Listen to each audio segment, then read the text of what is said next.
So, how about giving mom back to us?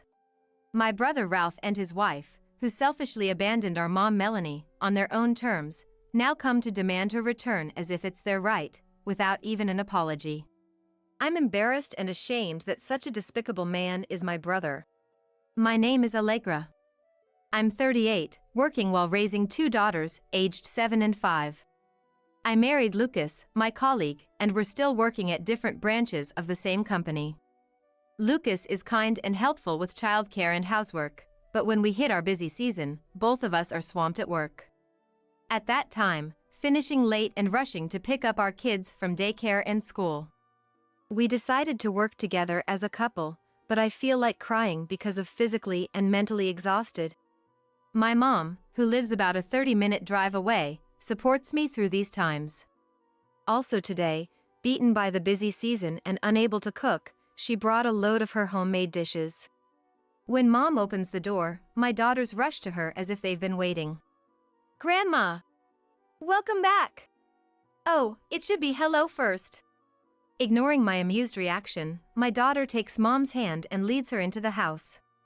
My girls just adore their kind and fun-loving grandma.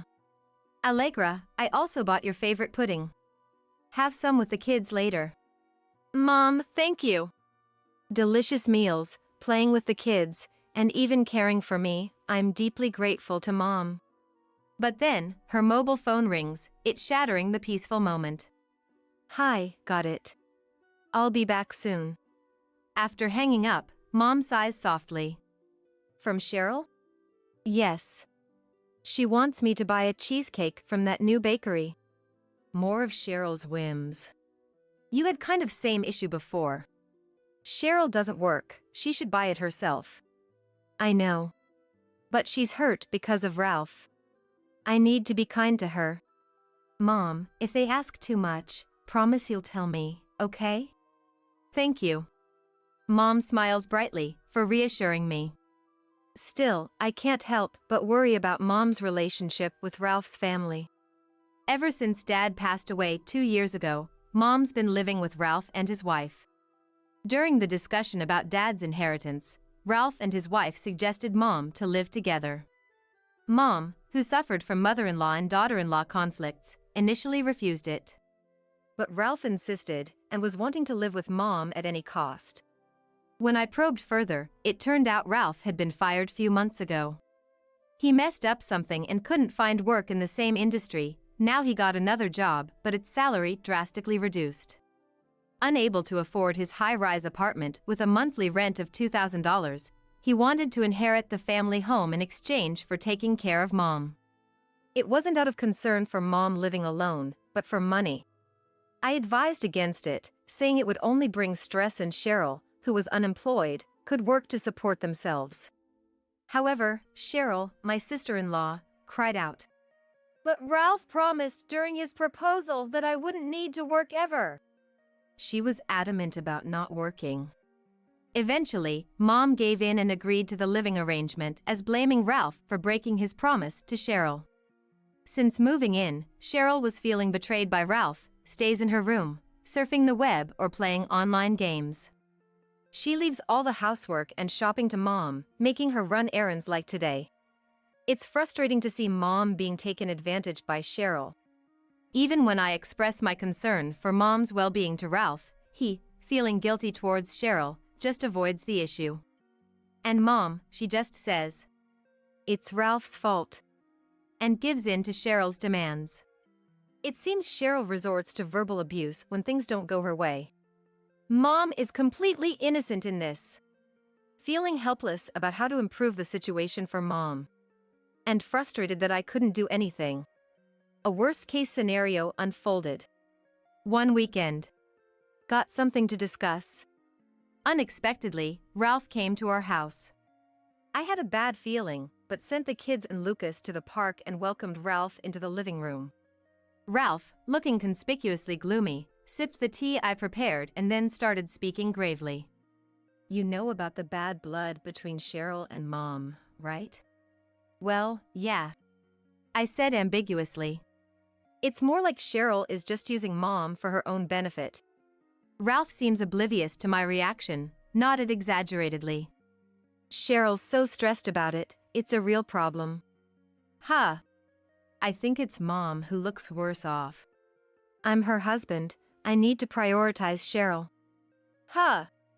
That's admirable, a true model of husband. So, I've decided Mom should move out. Huh. His outrageous statement made me yell in disbelief. Kicking out Mom? Not Ralph and his wife? No way! Why should Mom leave? Ralph was visibly shaken by my outburst, continued his selfish reasoning. No choice. Cheryl's been crying and saying she can't live with Mom anymore. Then Ralph should leave. That's impossible. You know, my salary dropped from $100,000 to $40,000. I can't survive if I leave that house. That's because you got yourself fired. If Cheryl doesn't want to lower her living standards, she should work. Nah, Cheryl really doesn't want to work. That's all Ralph and Cheryl's convenience. Don't make Mom clean up Ralph's mess anymore. How about Mom, living on her pension, supposed to survive if she's kicked out of her house? I couldn't believe how selfish this couple was. Anger boiling over, I fiercely accused Ralph, who darted his eyes around in panic. Then he dropped a bombshell. I get it, I do. Your anger. But aren't you forgetting something? What? The house is in my name. His chilling words froze my heated mind.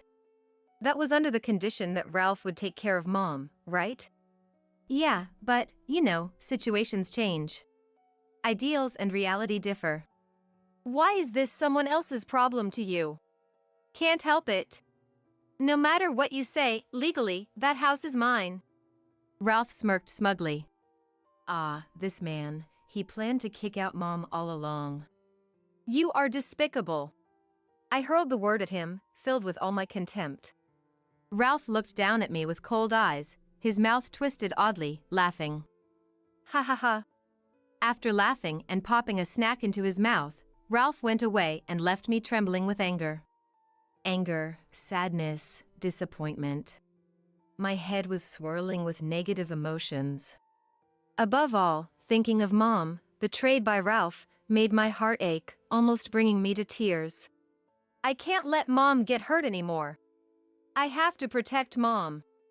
That night, after the kids were asleep, I told Lucas about what happened during the day. Holding back tears, with a trembling voice, I shared my story.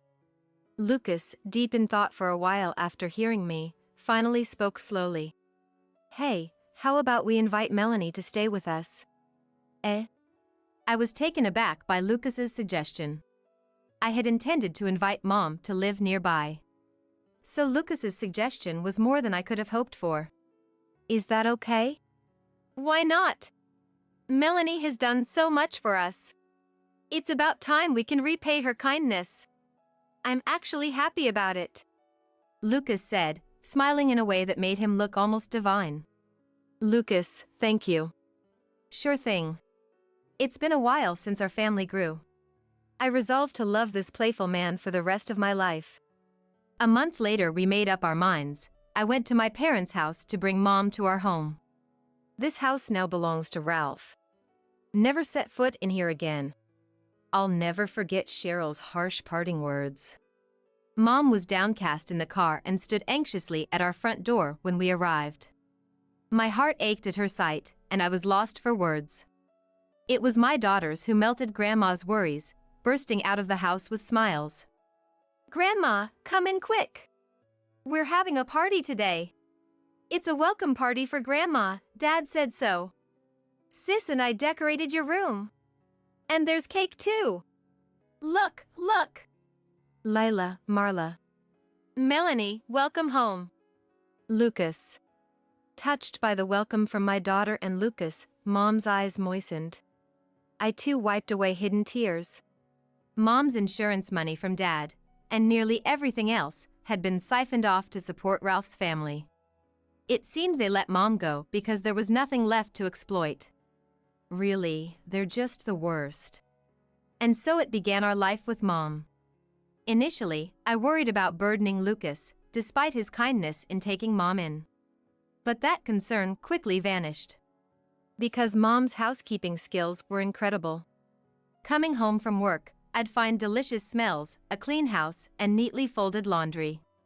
When I realized vegetables were growing in planters what used to be full of random flowers, and my vegetable-hating daughter was happily harvesting and munching on them. Before I knew it, Mom had even become friends with the neighbors, chatting in gardens I had never visited. Not wanting to leave everything to Mom, I joined her in the kitchen when work was less demanding. But I couldn't come close to matching her efficiency and flair. I used to be terrible at housework. My mother-in-law always scolded me. Mom would say, and laughing. Eating her perfect dishes, I was constantly reminded of Mom's incredible skills as a homemaker and the effort it took to get there. Thanks to Mom's magic like homemaking, Lucas and I could fully dedicate ourselves to work. Especially Lucas, who, since Mom moved in, his sales performance significantly improved and even topped the branch for the first time. "Melanie is like a goddess of fortune," Lucas said with admiring eyes, while Mom just chuckled. On weekends, no longer filled with chores meant more time with the kids. The newfound ease in Mom and Dad's lives brought more smiles to our children's faces during the weekdays. There have been other changes too, but living with Mom has definitely been a positive for us.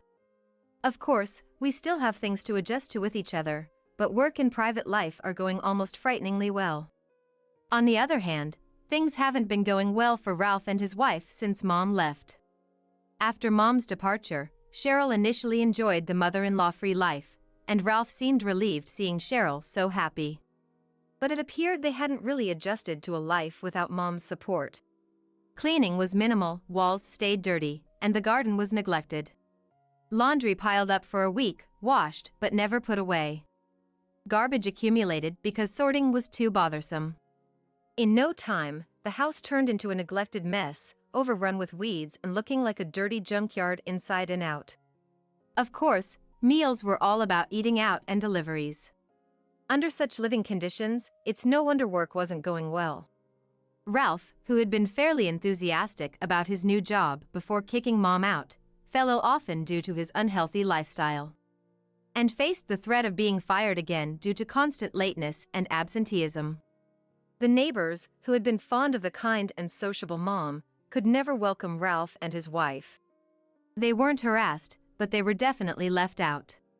This tragic situation of the Ralphs was relayed by Mom's friend, who lives nearby. Moreover, their house is a 45-year-old wooden structure. Without careful maintenance, it's prone to problems. The neglected water heater broke down, and Cheryl, who disliked letting others into the house, that's why it LEDs for days on end with only cold water in the winter. In spring, a wasp nest formed under the eaves, and Cheryl, who hadn't noticed, got stung badly. Of course, with Ralph and his wife's scant earnings and constant spending, money was tight. Cheryl, cooped up in her room, seemed low-cost at a glance, but it turns out she was spending about $1,000 a month on online gaming. With over half of Ralph's salary was vanishing into gaming expenses, Ralph finally realized the gravity of the situation and wanted to stop Cheryl's gaming habit. It makes daily arguments between a desperate Ralph and a Cheryl unwilling to quit.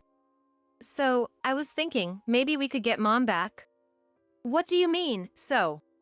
Just 6 months after separating from Mom, Ralph came asking to take her back, without an apology, earning nothing but contempt. Lucas, standing next to me, had an expressionless face. "It's just that ever since Mom left, it's been one misfortune after another." "It's not misfortune, it's just the result of your own actions. Wouldn't things be solved if Cheryl did some housework and got a job?" "That's, well." Ralph glanced at Cheryl, who averted her eyes. Clearly, Cheryl had no intention of doing anything, just wanting Mom back as a convenient slave. Nothing but contempt for the selfish and dependent Ralph couple. At that moment, Mom appeared from the living room. Though I had told her she could stay hidden, the commotion over her must have piqued her interest. "Ralph, my child." Mom's face was expressionless too. Yet Ralph happily addressed her. "Mom. You heard, right? You want to return to the house Dad built, don't you? Cheryl, too, says it's better with you around. Cheryl, is that true? Well, yeah. Cheryl mumbled a response, looking down. Despite her clear lack of enthusiasm, Ralph said. See, Cheryl is happy too. Let's go home. He reached out his hand to Mom. Mom gazed at Ralph's hand. Mom, who cherished the house she had with her husband. Mom, who couldn't quite abandon Ralph. My heart raced at the thought of the compassionate Mom returning to Ralph's side again. But the next moment, Mom swatted his hand away. I'm not going back. What? I never want to live with you two again. Mom! Mom! I exclaimed in surprise, and Ralph in despair. Why? Your son is in trouble. You used to say that parents should help their children when they fail. As Ralph lamented and Cheryl looked on in shock, Mom spoke calmly. I used to think that too. But I was wrong. What? Living with Allegra and her husband made me see. When Allegra failed, her husband Lucas supported her, and when Lucas and I had awkward moments, Allegra, as his wife, would step in and resolve them. That's what marriage is about, supporting and growing with each other. Mom. I felt tears welling up at Mom's words. It was also my fault for not letting go. I thought that as a mother, I was responsible for my son's actions regardless how old he gets. But I realized that by always stepping in, I was robbing you of the chance to grow as people and as a couple. You're 40 now. Your time of parental obligation is long past. Clean up your own mess. But Mom... Rejected by Mom, Ralph, a big man, flustered in a way he'd never imagined. Ignoring him, Mom turned to Cheryl, who was irritably biting her nails. Cheryl, the promise to be a housewife forever was only with Ralph. I have no obligation to take care of a stranger. You don't have to work, but live a life that suits that choice. Cheryl glared at Mom resentfully. But Mom didn't care anymore. Ralph, you inherited that house. You can continue living there or sell it. But I'm done doing anything for you and your wife. But Mom, I... Go home. And don't ever show your face to me again. Frightened by Mom's ferocity for the first time, Ralph fled. Cheryl, left behind, glared at us fiercely before following Ralph. Oh. Mom, drained, slumped to the ground. Before I could rush to her, Lucas was already at her side. Ah, that felt refreshing. Nice job, Mom. Lucas offered his hand with a smile, and Mom grasped it, smiling happily. However, the Ralph couple, still dependent on others, didn't change easily. Ralph, devastated by Mom's rejection, neglected his job even more. Cheryl didn't work, eventually resorting to loans for gaming expenses. By the time Ralph noticed Cheryl's debt, it was too late.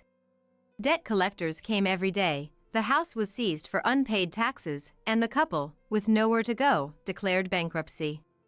Ralph was fired again and now works long hours at a live-in factory in the mountain, where taught by scary people. Of course with Cheryl. Cheryl, unaccustomed to real work, seems to be going insane every day in the harsh labor and internet-free environment. Ralph frightened by her craziness. I want to divorce and return. He begged, but I replied. The family home you took was auctioned off because of you. You have no place to return to, so live happily ever after with Cheryl. Then he broke down crying pitifully.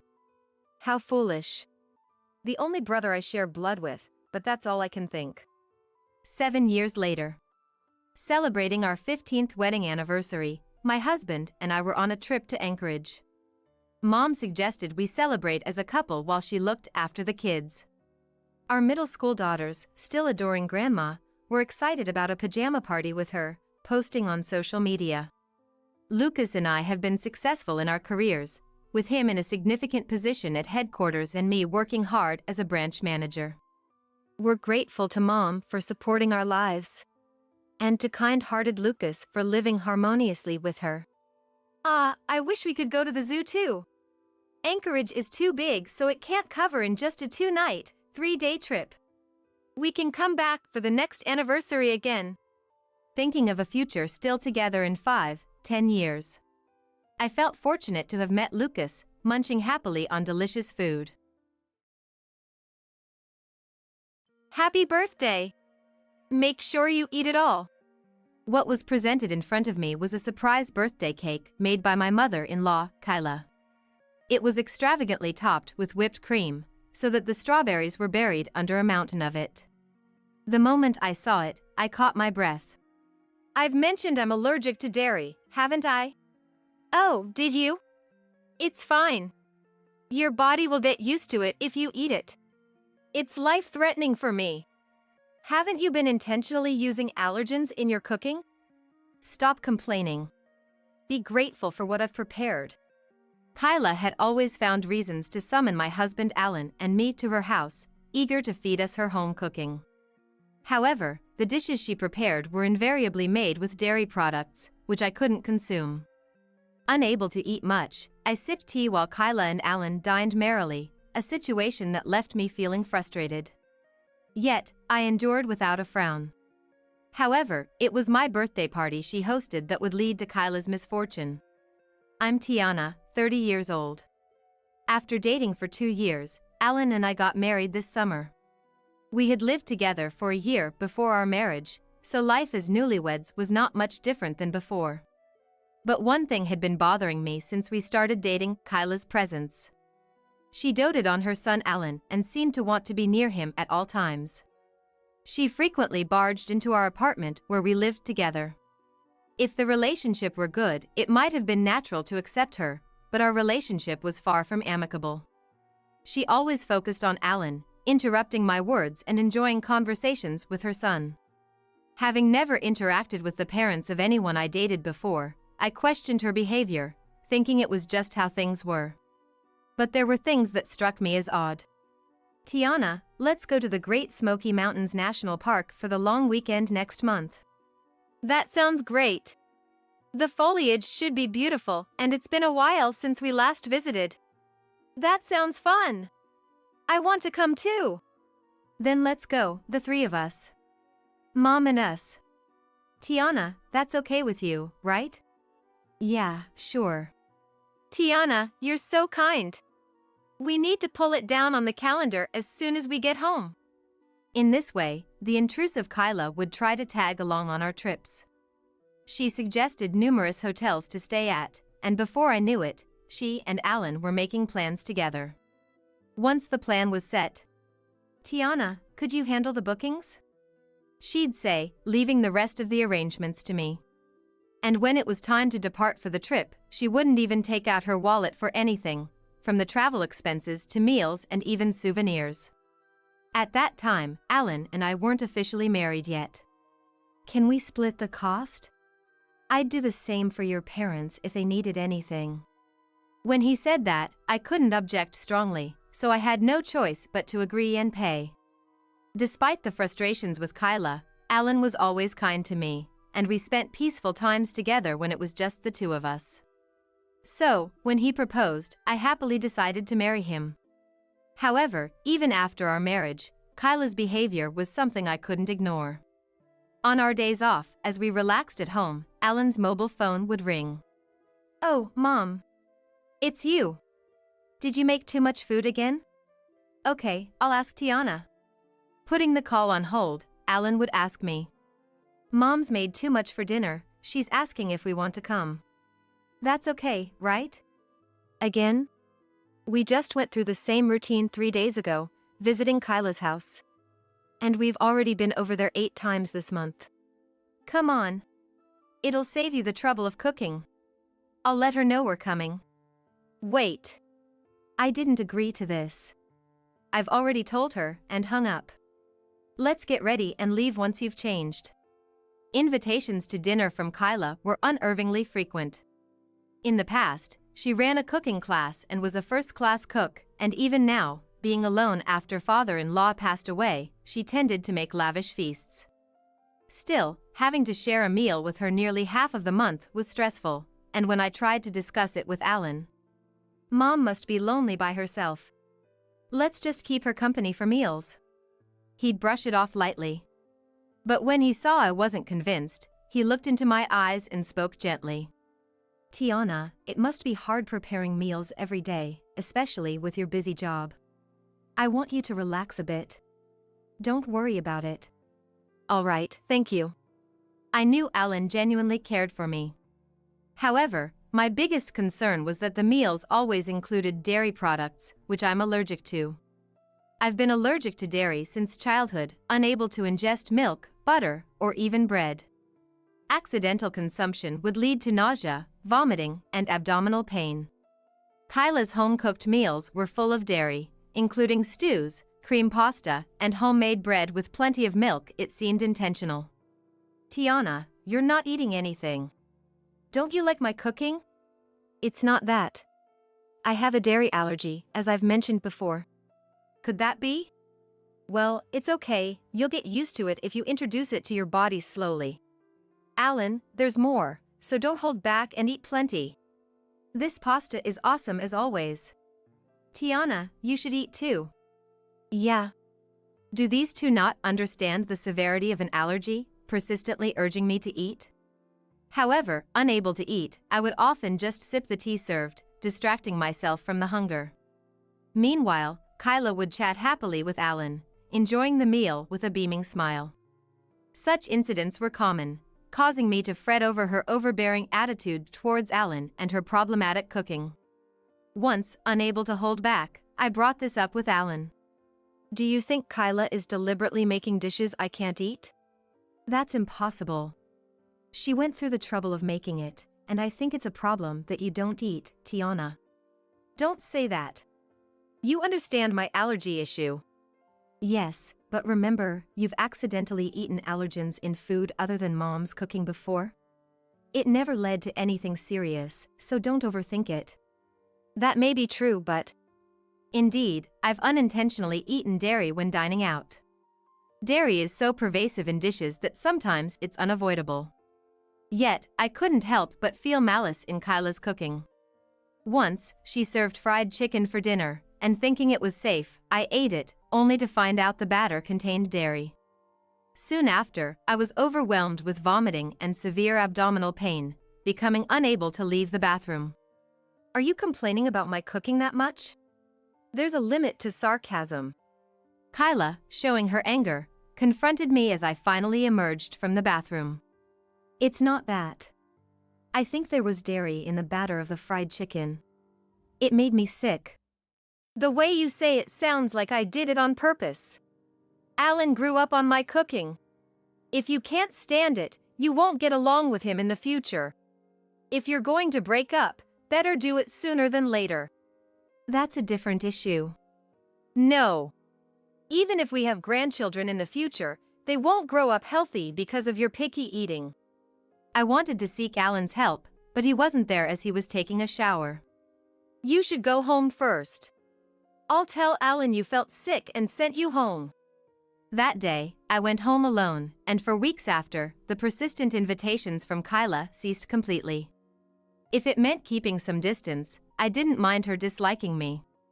Then, a month before my birthday, Alan made a suggestion.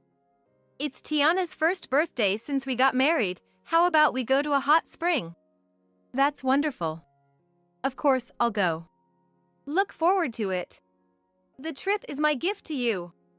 Okay. Thank you, as always. What's this all of a sudden? I'll make it luxurious since it's a special occasion. I was overjoyed by Alan's sentiment. The reservations were made without a hitch, and all that was left was the day of the trip. However, 2 days before the trip, I received a call from Kyla. Tiana. It's been a while. It's unusual for you, Kyla, to contact me. What a sarcastic tone. I'm calling to host a birthday party for you. What? It's your birthday in 2 days, right?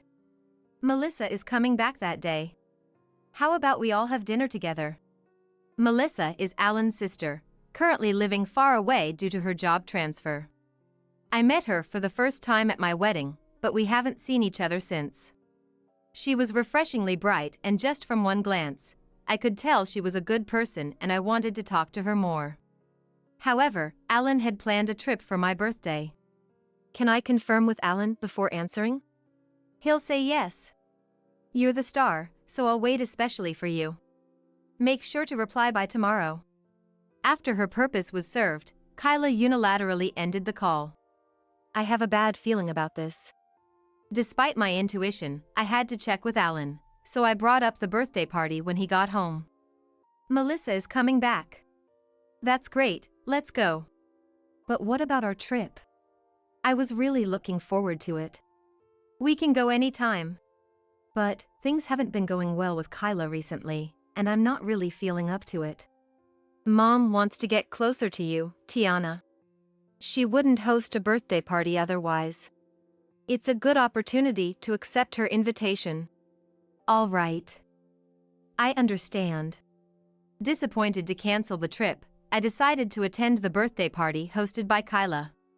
On the day of my birthday, dressed a bit more fashionably, I went to her house, where a lot of homemade dishes were already laid out on the table. My sister-in-law Melissa was also busy setting plates and preparing drinks. Melissa, it's been a long time. Tiana, I'm so happy to see you. Happy birthday! Let's talk a lot today. Just like the first time we met, she was indeed a bright and charming woman. Though things weren't going well with Kyla, I felt that I could have a good relationship with Melissa. Now that everyone is here, shall we start? Tiana, happy birthday! We all held our glasses and toasted. It was heartwarming to receive so many well wishes. Tiana, eat as much as you like today. But we also have a cake, so don't overdo it and save some room. Mom, isn't it a bit much? It's Tiana's special birthday, of course. Seeing her smiling more than usual, I felt somewhat relieved. The homemade dishes lined up before me were extravagant, from fried chicken to potato salad, roast beef, and even a scattered sushi, quite a feast. However, I couldn't help but feel that some of these might contain allergens, and once again, I couldn't bring myself to eat much.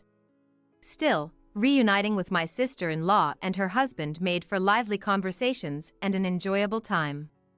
Before I knew it, the sun had set, and it was 7 p.m. Then Kyla stood up and headed towards the kitchen. After a while, the lights suddenly went out, and Kyla approached with a cake, its candles lit. Everyone naturally started singing happy birthday in unison. Despite my age, I was genuinely delighted, bashfully clapping and savoring the joy.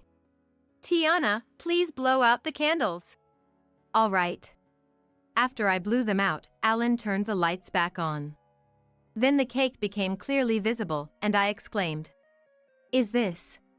Kyla's homemade cake was extravagantly frosted with whipped cream, and as if that wasn't enough, more whipped cream was piped on top, concealing the strawberries entirely.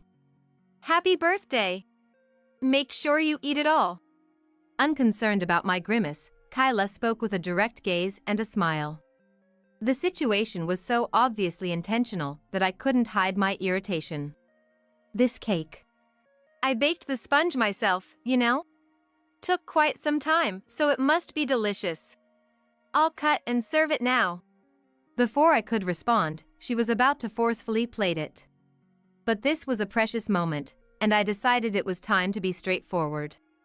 As I clenched my fists and was about to speak, an unexpected person addressed Kyla. Tiana's allergic to dairy, right? Melissa, who had been smiling until then, asked Kyla sharply, her expression now stern. Was she? Mom, you told me over the phone before. Do you understand how dangerous allergies are? They can be fatal. Really? Didn't you realize the severity, Alan? There are many people in the world who die from eating allergens. You can't take this lightly. I was touched that Melissa came to my rescue when I was in trouble. And I was overwhelmed with gratitude for her conveying the dangers of allergies. That varies from person to person. Tiana said she can eat a little without any issues. I never said that. In fact, I've always stated I can't eat it. Don't lie. Fine. Everyone else can share the cake. If you don't like it, just watch enviously. Even after all this, Kyla refused to understand, and I was truly infuriated. Regardless, her plan was either to make me sick from eating the cake or to isolate me for not eating it. I was ready to retaliate forcefully, but once again, the situation took an unexpected turn. Mom, enough already. Did you even listen to her? What's gotten into you, Alan? This is nothing new. Don't joke around. This is life-threatening. Are you saying it's okay if Tiana dies? That's not what I mean. She's been fine eating it before. So don't be so harsh. Let's serve Alan first. Stop it. I don't want to eat a cake with malice. Tiana, I'm sorry. I should have understood your allergy better. It's okay. I appreciate you understanding. Kyla, please take the cake away. Then, she made an outrageous statement, further intensifying the tension in the room. If you're going to be like that, I'll give up on making you eat it. Instead, how about we do a face cake? You know, like comedians do on variety shows, burying their face in the cake for a laugh. In my shock, I couldn't immediately respond, but what she said next was even worse. If it's just on your face, it won't be life-threatening, right? How about we take a group photo with it? It will make a wonderful memory. That's not funny. Stop making a mockery of me. What's wrong? I'm just making a suggestion. Tiana, you never seem to go along with everyone else. Why would you use an allergen I can't eat in the first place? You've been doing this on purpose all this time, haven't you? So what? What's wrong with that? Alan loves stew and cream pasta. With such picky eating, how can my son be happy with you, Tiana? It's boring if you won't eat the food I make, and I'm at my limit with you. He understands my allergy and married me. It's not the same as being picky. You've been causing me trouble all this time, and I won't forgive you for that. Make a fuss if you want. If you don't like it, you can leave. Facing her unrepentant attitude, I delivered a decisive blow. Understood. I'll sever ties with you. I won't associate with you from now on. That's fine by me. It's actually a relief. I'm cutting ties with you too. Alan, what are you saying?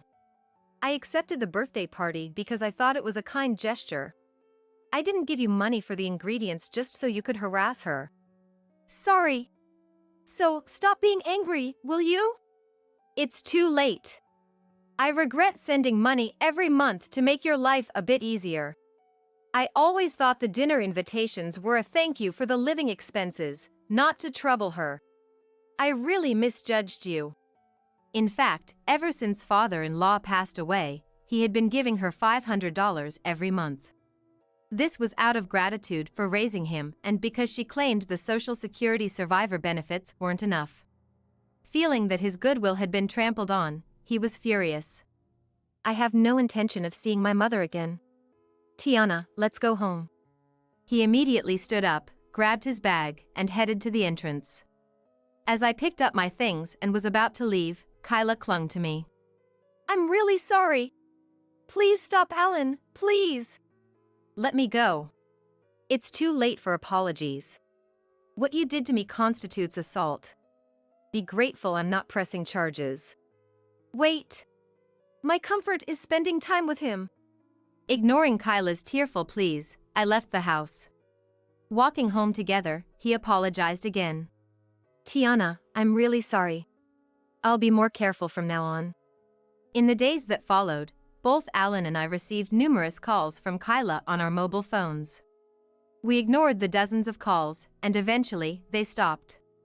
The birthday incident brought Melissa and me closer, and we started to communicate frequently. I apologized for leaving early that day. Leaving was the right choice. I would have done the same. She kindly reassured me, a gentle sister-in-law. She was also appalled by Kyla's behavior and had distanced herself. Kyla, abandoned by her beloved children and left lonely, lost the energy to cook her favorite dishes and resorted to eating ready-made meals. Spending her twilight years in darkness and solitude was her own fault.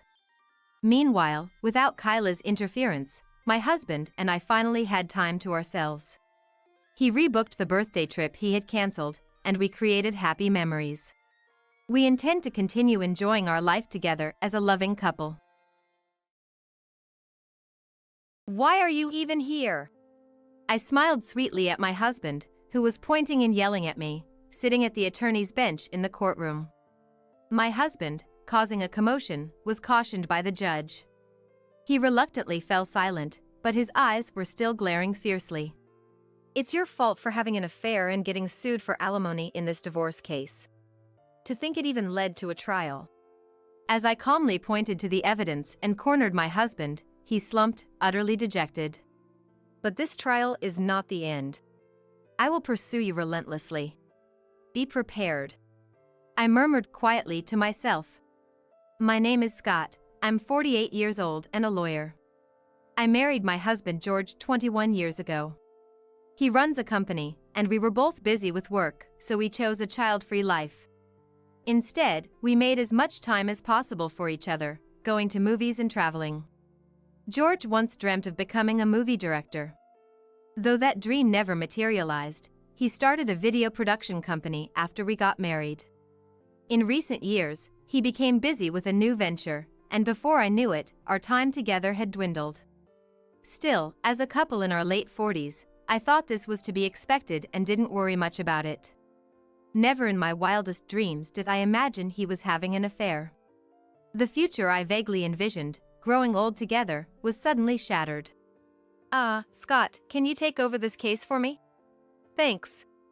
3 months ago, my boss assigned me a divorce case involving a claim for alimony. Our law firm handles many divorce cases, so it wasn't an unusual assignment. If the husband is cheating, he should just settle the alimony before it goes to trial. In this case, the husband is suing his wife for divorce and alimony due to her affair, and also making claims against her lover.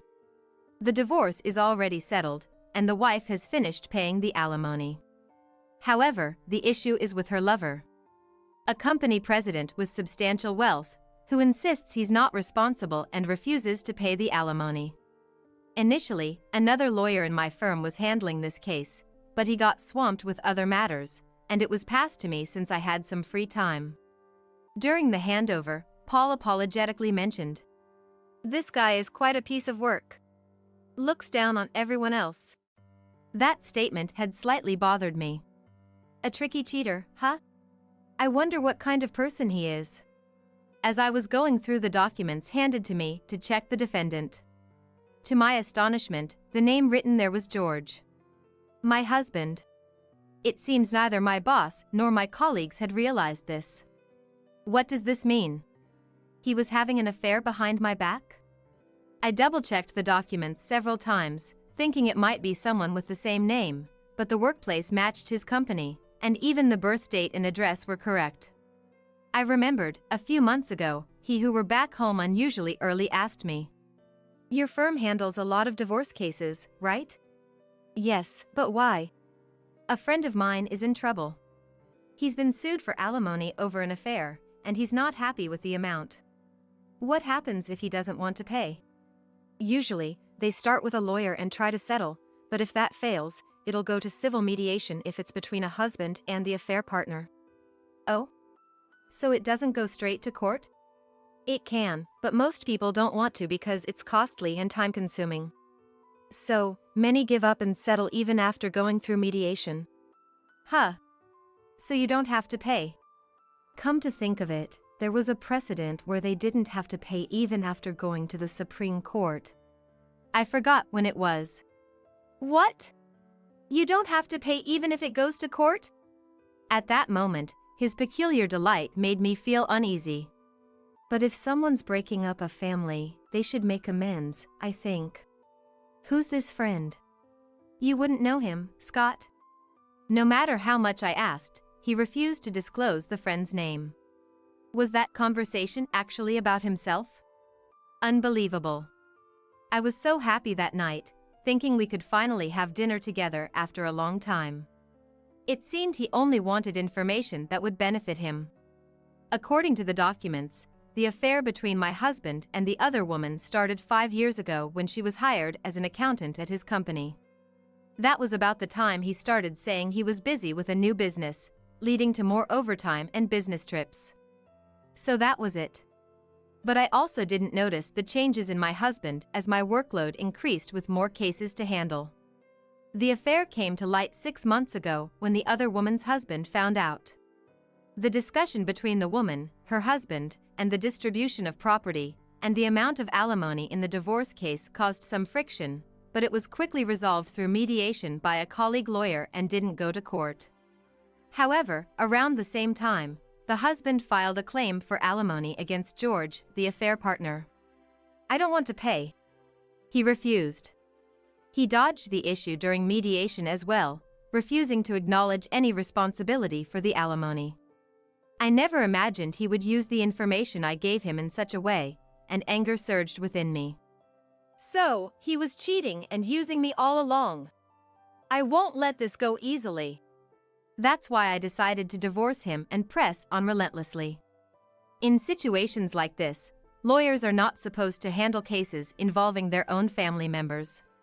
But there's an exception if the client agrees. I immediately contacted the client, Randy. "You're George's wife?" The next day, at the cafe where we met, Randy was quite surprised as I explained the situation. "Yes. And with your consent, I'd like to handle this case." "Wouldn't that mean you'd conduct the trial favorably for your husband?" "That will absolutely not happen. Because once this trial is resolved, I plan to immediately file for divorce myself. I have no intention of being cheated on and just letting it slide. I plan to fight back, as a wife and as a lawyer, with my pride on the line." "If you're that determined, please, take the case." Randy, sensing my resolve, officially asked me to represent him. But George has been consistently refusing to pay the alimony. It's terrible considering he's a wealthy company president and not in need of money. I'm not after the alimony. I want him to properly apologize for destroying our family. Randy clenched his fists and bit his lip in frustration. The discussion between Randy and his wife about the distribution of property already favored him due to the affair admission and photographic evidence, so the matter was already settled. I really wanted to end all this as quickly as possible and forget about it. But I just can't let it go like this. Your feelings are completely justified. George, being a business owner, is clever and can talk his way out of anything. I'm just a simple salaryman. Can I even compete? Not at all. People who believe they are clever often make trivial mistakes in unexpected places. I will make sure to corner him, just leave it to me. Our marriage wasn't going well to begin with, and he even said he doesn't see the point in paying alimony. That wasn't the case. If George hadn't laid a hand on my wife, we would have been fine. The frustration in Randy's tone was palpable. Naturally, no one wants to go through a costly and time-consuming trial. George probably looks down on Randy, a company employee, thinking he can get away with anything because he's a wealthy president. That's what I felt. George was kind and wonderful before our marriage. But after he became independent and started his own business 15 years ago, money started flowing in, and he gradually changed. The places we dined at shifted from local bars to upscale restaurants, and eventually, he started saying that those who eat at cheap places are poor. Whenever I admonished him, he initially blushed and apologized, but eventually, "These are bottom feeders who can't even start their own business," he started saying. His company was thriving, and perhaps he got carried away. But success in business isn't always a given. As a lawyer, having seen many who failed yet managed to recover, I believed he would eventually come to realize this. Yet, he seems to have become more arrogant than I ever imagined. Luckily, or unfortunately, he's still unaware that I know about his affair. Just watch, I won't let this go. I contacted someone to gather compelling evidence against him, and prepared meticulously for days for the trial. On the day of the court hearing, as I sat in the courtroom with Randy, George entered, pointed at me, and yelled, "Why are you even here?" I will be representing Randy. I'm Scott, the attorney in charge. Your lawyer has been informed about the change of representation. George glanced at his lawyer in disbelief, who nodded in confirmation. You probably outsourced everything to the company's legal advisor, not bothering to check who the new attorney was.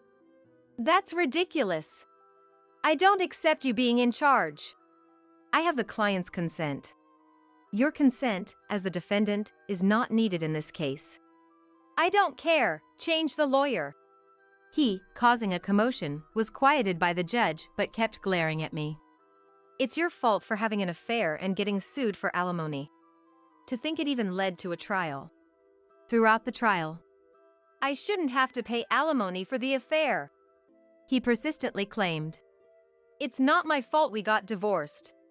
Insisting on just that one point. He probably researched Supreme Court precedents based on my information. But he misunderstood them. There's a Supreme Court decision saying you don't have to pay, so I don't see why I should. Indeed, a previous case did dismiss a claim for alimony due to mental distress caused by an affair. See.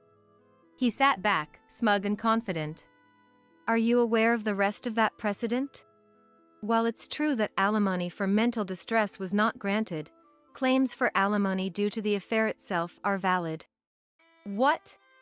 George, looking dumbfounded, while his lawyer scrambled to check the precedent. No company lawyer, however proficient in corporate law, can match a divorce specialist. And so, the trial concluded with him ordered to pay $30,000 in alimony for the affair. It's a court decision, so non-payment now risks liens or enforcement actions. Realizing he couldn't escape, his shoulders slumped in defeat. But this isn't the end. I will continue to pursue this thoroughly. Be prepared. From that day on, he never returned home. I expected as much. So, the next day, I sent a petition for our divorce trial to his company, along with certain documents. Please, no more trials. I'll pay the alimony for the divorce as you demand. A few days later, summoned by my husband, I went to his company's meeting room with a colleague lawyer. As soon as he saw me, he apologized to me. Oh. So you'll also properly handle the distribution of property, as I suggest. That's. Investigations revealed my husband's personal assets exceeded $5 million. This was because he cleverly funneled company money into his pocket and, unbeknownst to me, had made me a company officer, drawing a monthly salary of $8,000. The assets you built after marriage are jointly owned, right? Splitting them would make me a millionaire. And I was an officer. I had no idea. That's a tax-saving measure every company practices. Maybe, but isn't it strange that I, the concerned party, was unaware? Is that all just for tax savings? There are quite some suspicious money movements. Maybe this lawyer here and the accountant lady knew about it?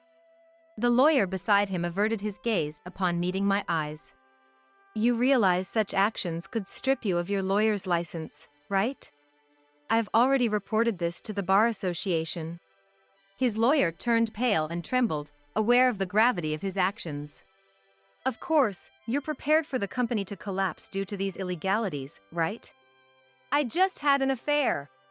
I apologize to you, and I've long split up with that woman. Why does the company have to go down too? Because I am a lawyer. I can't overlook the wrongdoings I've found. How? And how did you get the company's internal documents? You conspired with the company's president, the legal advisor, and the accountant lady to commit fraud. But there are still people in the company who can't tolerate such corruption. The person I had contacted before was the company's vice president. He had supported George and built up the company from the start, but could no longer bear his changing nature. So, when I reached out and explained the situation, he readily cooperated. The vice president wept, hoping you'd return to your original, pure intentions. He did what? And yet, you found the vice president, who cautioned you, bothersome, and threatened to fire him. That's because he nagged me over using some company money. You too. Just because you're a lawyer, you act all high and mighty. He lashed out at me in frustration, so I was about to say something right back, but my colleague lawyer calmed me down. Then, the colleague presented him with divorce papers and a settlement document. If you sign these divorce papers and the agreement now, we can avoid a trial. So, you'll forgive everything? Yes, I'll forgive the affair. Fine. He, relieved to avoid a trial, signed the documents, ignoring his own lawyer's protests. Done signing. Is this okay? Yes. But I'll report the embezzlement from this company to the police, as it's a criminal matter. What? That's not what you promised. You said you'd forgive everything. I said I'd forgive the affair. How many times do I have to say it? As a lawyer, there's no way I'd overlook a cover-up. He seemed to want to retort, but he was at a loss for words. The upcoming trial will be tough. Need a lawyer? Oh, but I've already been asked to represent the vice president. Then, I guess I'll see you in court next time. I declared this to him and his lawyer, then left the conference room with my colleague. Serve you right. I'll make sure the next trial is just as thorough, so look forward to it. My colleague gave a wry smile as I silently celebrated with a small fist pump. That's what he gets for underestimating a lawyer wife. I beamed a wide smile at my colleague. Thus, George and I divorced. We went through the distribution of property, but most of it was deemed not personal assets as it was illegally manipulated company funds. Subsequently, George and his lawyer were sued by the vice president for embezzlement and arrested. They are currently in trial, detained in jail due to the severity of the crime and risk of destroying evidence. It looks like they won't see daylight for a while. Even if they were released, the huge debt they'll face is evident. As for me, I didn't become a millionaire from the distribution of property from George, nor did I want to. Money earned rightfully by one's effort is sufficient. Moreover, my fulfillment as a lawyer comes from being able to help many people. I intend to continue dedicating myself to others, upholding the spirit of freedom and justice, equality and fairness. I want a divorce. Fine, but I'm not paying any alimony in a divorce trial, you know? You don't work, so you must not have any money. Are you okay with that? More than money, protecting my own happiness is much more important. I don't want to stay in this house, nor do I want to live with this man. I'll definitely divorce and make you regret it. My name is Carolina. I was born and raised in the countryside, 58 years old, and picking mountain vegetables becomes my hobby when the weather gets warm. I love the peaceful countryside air, but there was a time in my life when I resented being from the countryside. Back then, I was in my 20s. After graduating high school, I got a job at a local department store, a position only offered to top students. I believe I lived a more glamorous life than others my age. Then one day, my boss said, "A VIP customer is coming." And I was assigned to assist a certain individual. That was my husband, Louis. Louis's family had produced a member of parliament, and even though Louis's direct family wasn't in politics, they were a well-known local business family. As the eldest son, Louis was set to inherit the family business and had significant influence locally. However, in the larger scope, their business was just one of many competitors.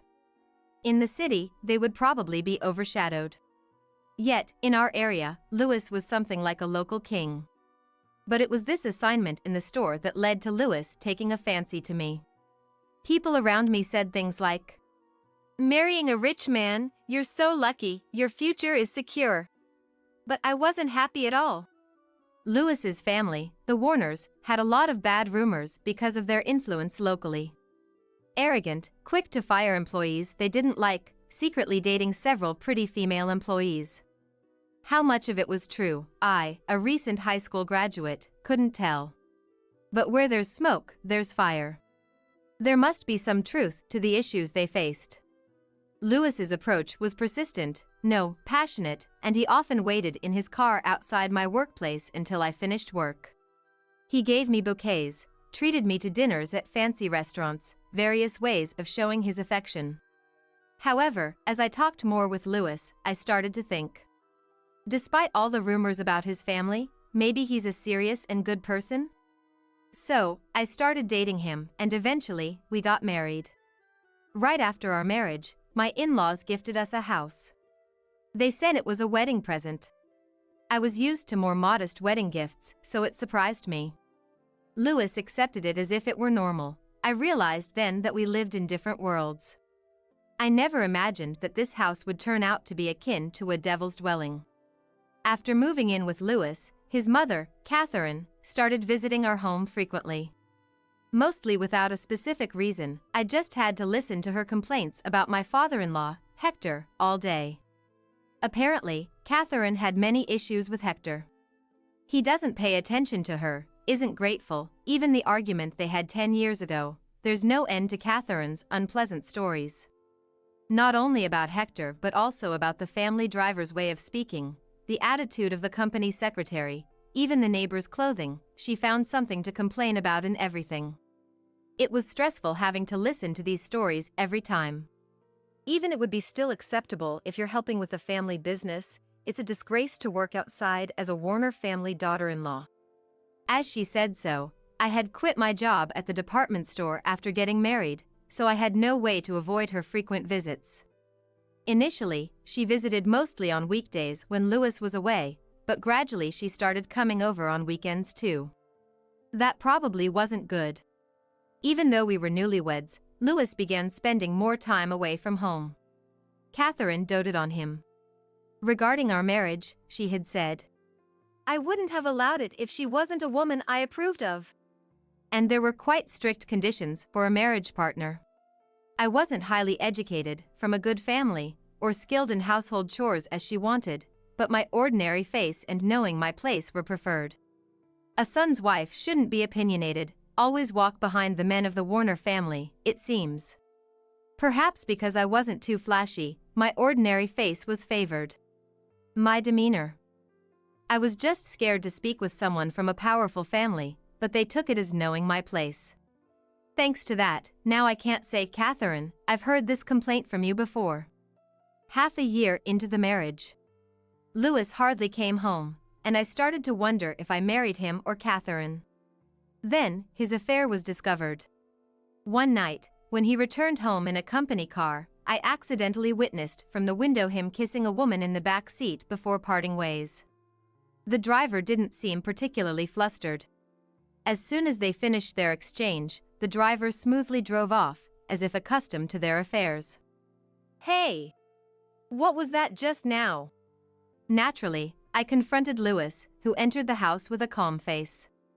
I couldn't forgive infidelity less than a year into our marriage, especially after such a passionate pursuit before marriage. However, his reaction was completely different from what I expected.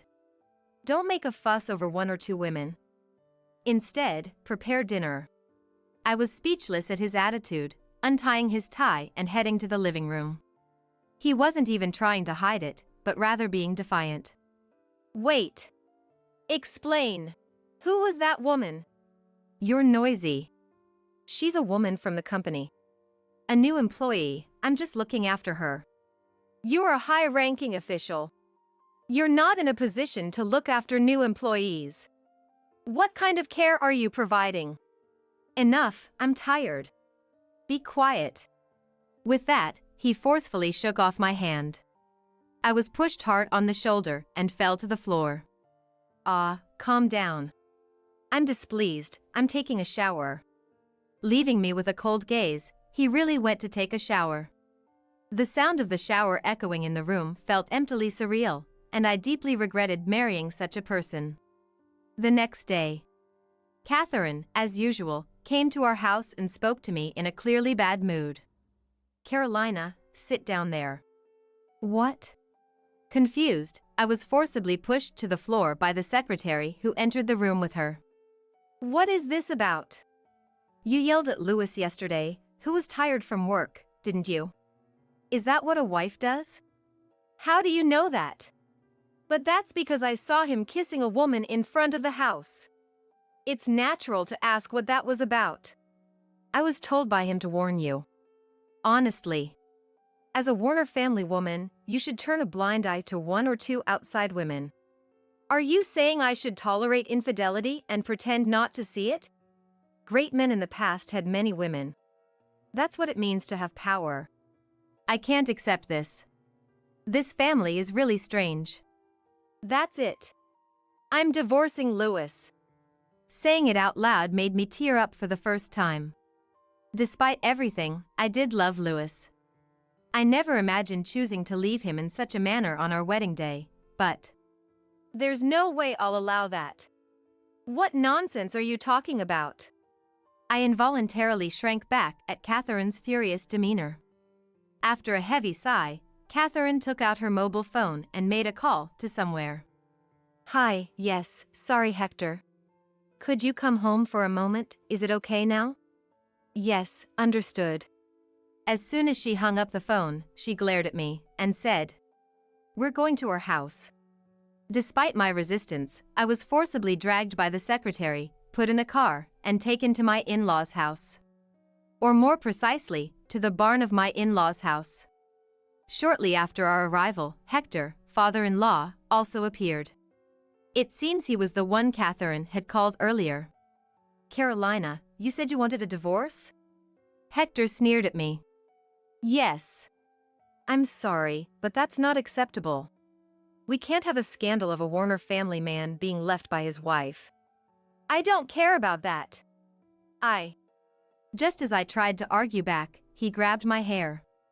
"Listen, what I and Louis say is absolute. You have no right to refuse. Understand that until you calm down."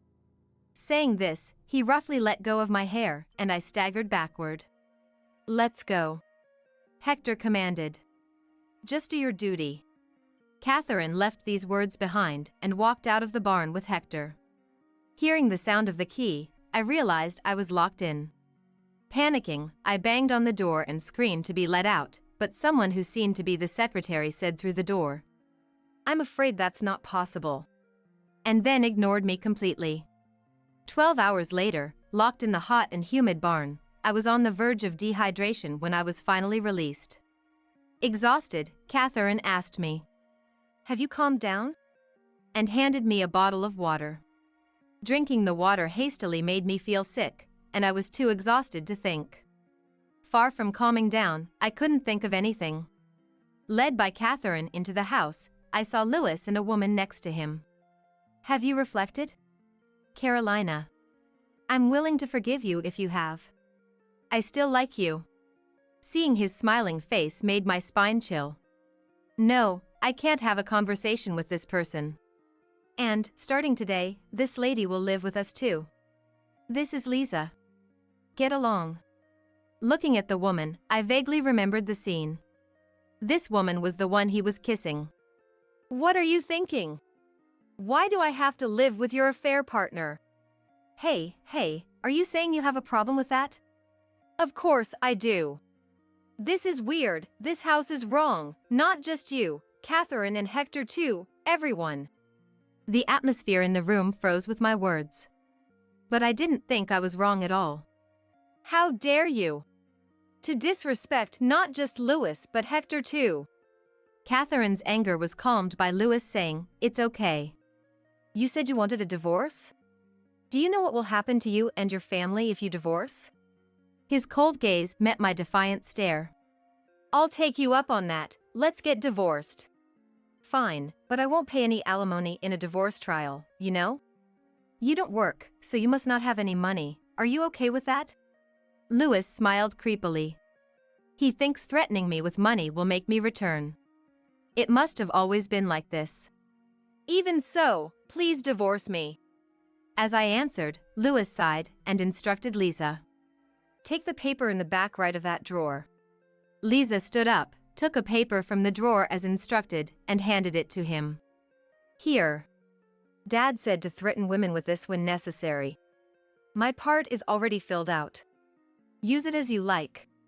The paper handed to me was a signed divorce application, just as he said. "Good, I'll proceed with this immediately and cut ties with this house. If you regret it, it's not my problem," he said, to which I replied firmly, I won't regret it, I'm sure. Dragging my weakened body, I headed to the courthouse. Wait. With such a dirty look, even if you're pretending to be someone else, if a woman from the Warner family is seen walking outside at night, it'll be a shame, so use our car. I'll provide a driver for you. Hector's words made me visibly frown. Are they planning to lock me in the car and take me somewhere? Then, at that moment, the secretary, Casey, I'll do it, raised her hand to volunteer. She had been accompanying me on shopping trips ever since I got married. He then ordered Casey. Then you go. Trusting Casey, I got into the car and submitted the divorce papers. 2 weeks later, I received an unexpected call from Lewis. The first thing, he shouted. Don't mess around. What's the matter? All of a sudden. Don't play dumb. You're the culprit. Because of you, we're losing business partners. What are you going to do about it? That's exactly what I wanted. I'm glad to hear that. Irritated by my laughter. I'll destroy your family's home, shouted Lewis. Actually, when I submitted the divorce papers. Please use this. Casey handed me a pen in the car. Inside it was footage of me being lectured by Catherine about Lewis's infidelity, being forcibly taken to the car by a male secretary, and then locked in the barn. It also included the moment Lewis said he wanted to live with his mistress. Casey's sister was almost forced to become Hector's mistress and was fired from the group company when she refused. Casey and her sister had different last names due to their parents' divorce, so no one realized they were sisters. She had been waiting for a chance for revenge, always carrying a pen-shaped mini-camera in her breast pocket just in case. Your treatment by Carolina was too harsh. I like you because you're kind and always thank the secretary. This should keep your family safe. Feel free to use it as you wish. Please take it with you, she said, entrusting me with the data. With this perfect material, I contacted a friend who worked at a publishing house to expose the reality of that house. I had planned to do this after the divorce anyway, but I was thankful to have evidence of the terrible treatment I received. I sold the data to a magazine, and the ruthless reality of the family was spread not only in magazines and newspapers but also on social media. Considering they were a family that had produced a member of parliament, even though they weren't a major corporate representative, the scandalous nature of the story attracted public attention as expected. Basically, you, exposing Dad and Mom's affair, what do you want to do? I'm exposing all the misdeeds of your family. If there's any power left in your family, I would have been completely destroyed along with my family, right? I just took up arms to protect my family, got a problem with that? I had heard from Catherine's complaints every day that she actually has a lover. Initially, it started with Hector's infidelity, and as revenge, Catherine also cheated. Catherine, at 68 years old, had a lover in his 20s. She was quite smitten, apparently showering him with gifts. Catherine said, "If it weren't for the ties to this house, we would have been married long ago." But frankly, to the lover, Catherine was probably just a wallet. Catherine's history of affairs wasn't just with this man, apparently, there were many others in the past. While she claimed it was revenge against Hector, Catherine seemed to enjoy it just as much. It was mutual. Because of you, Dad is even saying he'll divorce Mom. It's your fault. I thought Warner family members weren't allowed to divorce. If your dad can't endure it anymore and easily changes his opinion, that's pretty small-minded. Shut up. The person who caused this shouldn't be acting so high and mighty. The cause, don't make me laugh. It's your parents who messed up with their constant affairs, and you for cheating, leading to our divorce. What will you do if this house falls apart? I'm the only one inheriting this house and company. If it continues like this, everything. I'll lose everything. Lewis's voice gradually turned to tears. It's his fault, so I wish he wouldn't cry so pathetically. Duh. If you care so much about your family and company, why not just pull yourself together and rebuild them if they collapse? Don't you have any thoughts of starting over? It's unattractive to be unable to do anything unless you're at an advantage from the start. Shut up. A commoner like you couldn't possibly understand what it feels like for me, who has been burdened with the expectations of being an heir since childhood, to have my promised future taken away. Do you really think you were the only one expected to be an heir? Of course. Well, yes, you're the only decent son. What do you mean? I'm an only child, you know that. No, you have an older half-brother with a different father. What? Don't lie. What are you talking about? After our divorce, I hired a private detective who was an acquaintance of my parents. Your family is so well known that I didn't even need a detective to find all sorts of information. An older brother for me? Don't joke. I've never heard such a thing. As he was infuriated, I patiently explained to him about the existence of his brother. But it's true.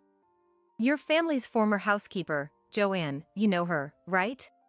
Hector had a child with her. He was speechless at my words.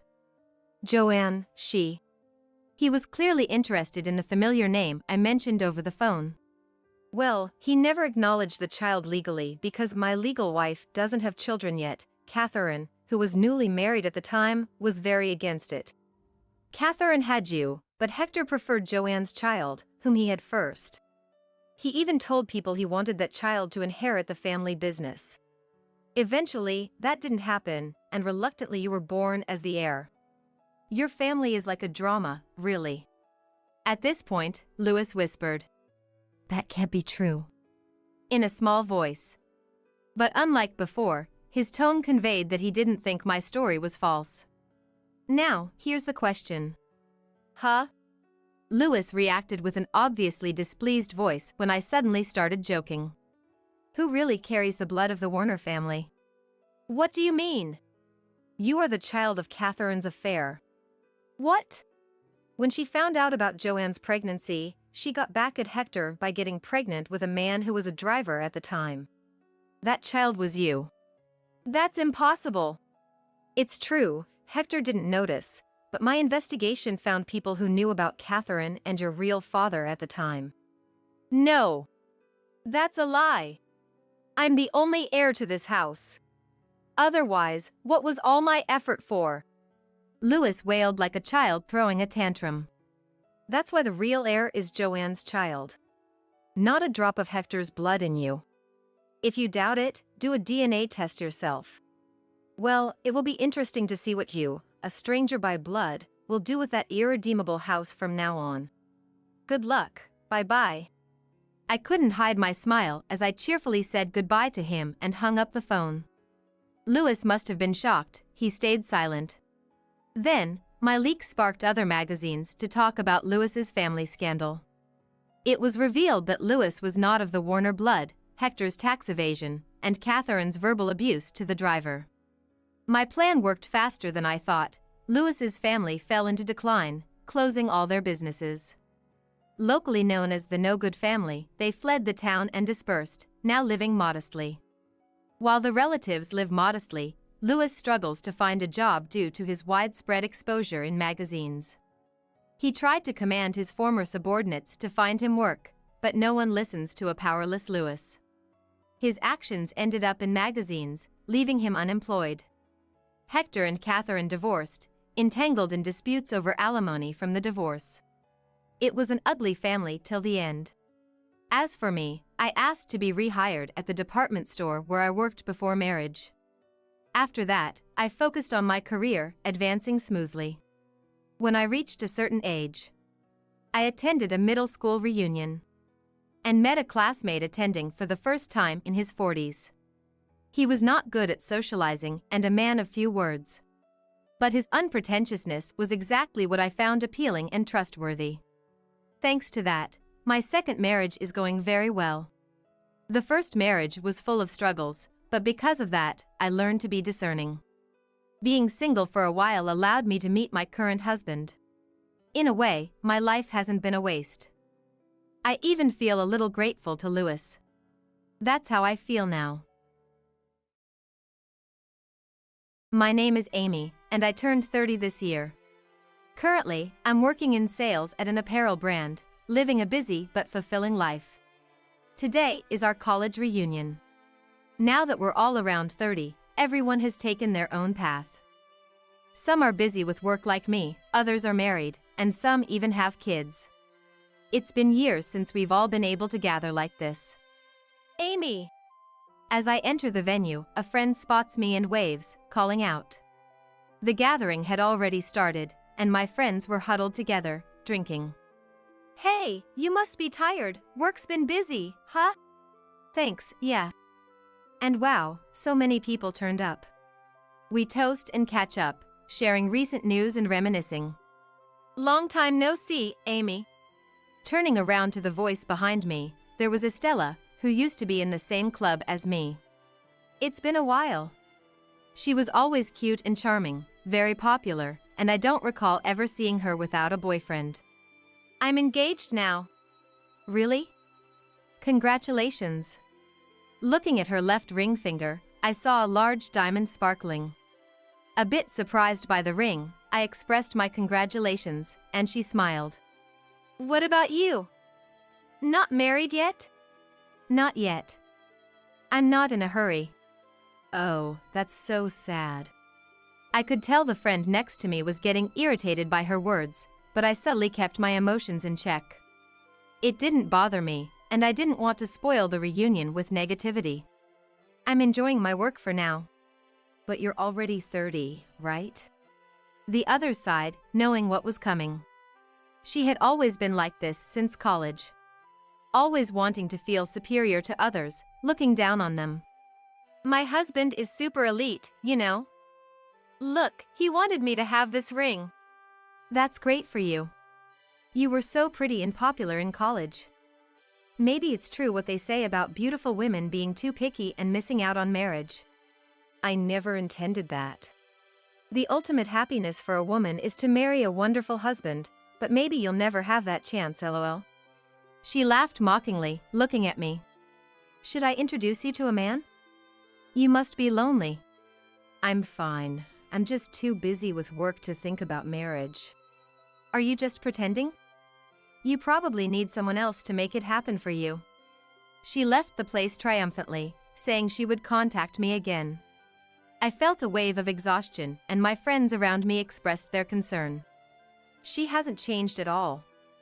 Always wanting to be better than others, never listening. Yeah. What will you do if she contacts you about introducing a man? It's a joke, right? She's too busy for that. Even if she does, I'll decline. At that moment, I was optimistically thinking. That being engaged, she must be busy herself. But the very next day, she started sending me messages to introduce men. Of course, I refused every time. Dealing with that was a hassle in itself. One day, after finishing work and stepping outside the office. Amy. What? Waiting in front of the office was her. Seriously. You only ever send refusals, so I waited here. You haven't even been replying lately. What kind of men I prefer, what's wrong with the guys she's been trying to set me up with? These questions had become increasingly persistent recently. If I showed any preferences, I'd probably be accused of being too picky at 30, so responding had become a burden. I get it now. What do you get? That you haven't realized the joys of marriage and can't be proactive about it. So, I'm going to explain all the great things about marriage to you. With a face that showed no ill intent, she smiled. Being in front of the office, I couldn't just dismiss her coldly or ignore her. I had no choice but to lead her away, so I invited her to a restaurant. We entered the restaurant, but instead of focusing on the meal, she went on and on. About the wonders of marriage. How much she's loved. How rich her fiancé is, and even though they're only engaged, she has lots of money to spend freely. How she's a winner and I, unmarried, am a loser. How pitiful I am. And how she's doing all this for me. She sighed as she said this. See, if you stay the way you are now, you'll never find someone. That's why I'm helping you. No. I don't need it. I want you to be happy too, like me." Her smiling face seemed a bit scary. Despite her continued insistence on the joys of marriage, I firmly declined being set up with men. She seemed unsatisfied, but eventually, she seemed to give up on that. Still, she insisted on talking in person. Better than being ambushed in front of the office again, I thought, so I agreed. Amy. Sorry to keep you waiting. Then let's go." She pulled my arm and we started walking. I thought we were heading to a restaurant, but no. "Where is this?" "I took care of the arrangements, let's go." She forcefully led me to a venue for a mixer, a place for men and women to meet. She confidently tried to check us in, so I quickly pulled her arm and stopped her, somehow convincing her to step away from the venue for a moment. I grabbed her shoulder. "Hey! This is troubling. I can't do this." She, being engaged, shouldn't be at such a place either. When I stopped her, she frowned. "I came reluctantly, just for your sake. I'm only accompanying, so it's fine." "Wait. I have a boyfriend. I'm just waiting for my work to settle down before getting married. So you don't need to worry about me." Maybe it was wrong of me to stay silent until now. I never intended to publicize that I had a boyfriend, but because of that, we ended up here. "Sorry." "Oh, you don't need to pretend so much." "Excuse me. If you hate parties that much, let's go home today." "That's why you're still single." She laughed and left. I just didn't know what to do anymore. "Good work today." It's late again. Looking at my watch, it's already past 11 p.m. Getting off at the nearest station, I hurried home, but heard footsteps behind me. When I slowed down, the footsteps also slowed. When I sped up, they sped up too. Was I being followed? The thought sent chills down my spine, and I broke out in a cold sweat. In a panic, I took out my mobile phone and made a call. As the ringing continued, I prayed for a quick answer, but then someone grabbed my shoulder from behind. "Amy, right?" I turned around in fear, to see a smiling man. A stranger I didn't recognize. How did he know my name? "You must be mistaken." "What's wrong?" "We've been messaging each other every day, haven't we?" "I've been waiting for you at the nearest station," the man said, smiling. I was too confused and scared to even speak, having no idea what he was talking about. Then, "Amy." I heard a hurried voice calling my name. Turning around, there was my boyfriend Dennis, running towards me with his mobile phone to his ear. In surprise, I looked at my phone and saw it was still on a call. I must have left it on after dialing. "Dennis. Sorry I'm late."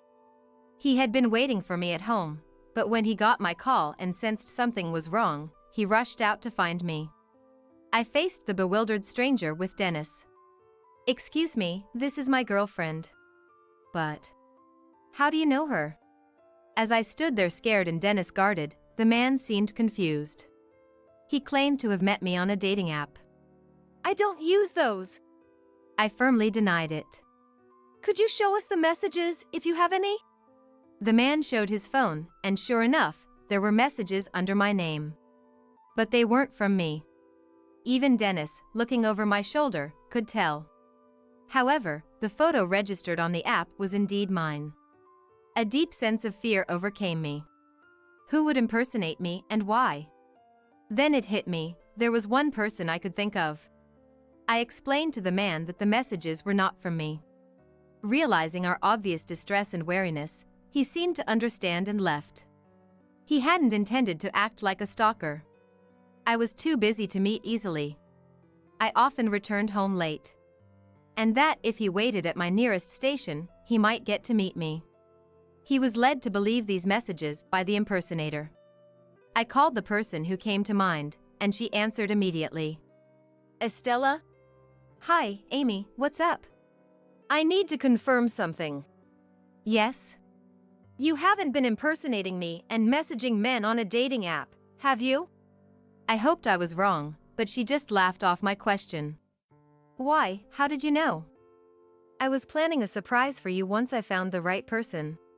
Surprise. She said she was messaging on the dating app on my behalf, as I'm too reserved and lazy to do it myself. Her complete lack of malice in doing so was what made it even more terrifying. Please, just stop. It's none of your business. But you must be feeling so pitiful, surely you want to be like me? She seemed genuinely convinced of this. She's really crazy. My boyfriend, who had been listening to the call, muttered in disbelief. Sorry for dragging you into this. No, it's fine. He was relieved that I wasn't alone when this happened. But what should I do? I never expected someone to be this unreasonable. The fact that she seemed so innocuous made it even more problematic. Why is she so obsessed with you? I think it's because she liked a guy I dated back in college. I heard about it long after we broke up. But why would she do this now? If she resented me, wouldn't she want me to stay single forever? She's engaged and supposedly happy, about to marry a wealthy guy. Then, maybe you should start investigating these things. My boyfriend suggested. What? Look. He showed me the screen. It was the homepage of the dating app we had seen earlier. Click here for profiles earning over $100,000, screening required. It led to another app. And what was the name of that party? He asked. Searching the name on my phone. I knew it. It was also for people earning over $100,000. Meaning she was trying to set me up with men earning less than her. Such a devious tactic. I blurted out. Then, I know this might not be the right time to say this. Yeah. As I was stressing out, he turned to face me, looking serious. And a bit nervous, making me nervous too. How about we get married? His unexpected proposal took me by surprise. Married? I've been thinking about it for a while. But you were busy with work. Now might be the right time. Getting married might stop her obsession. At least, it would put an end to her unwarranted meddling and setting up random meetups. But using you like that. And getting married for such a reason. I want to be used by you. I'm also seizing this opportunity. Maybe this timing will get you to marry me. He said with a shy smile. A month later, I called her. Amy, what's up today? I wanted to talk and thank you. Walking together, she tilted her head in confusion. Eh? For what? Here. Everyone's already gathered. Everyone? Leaving the bewildered Estella behind, I entered the restaurant.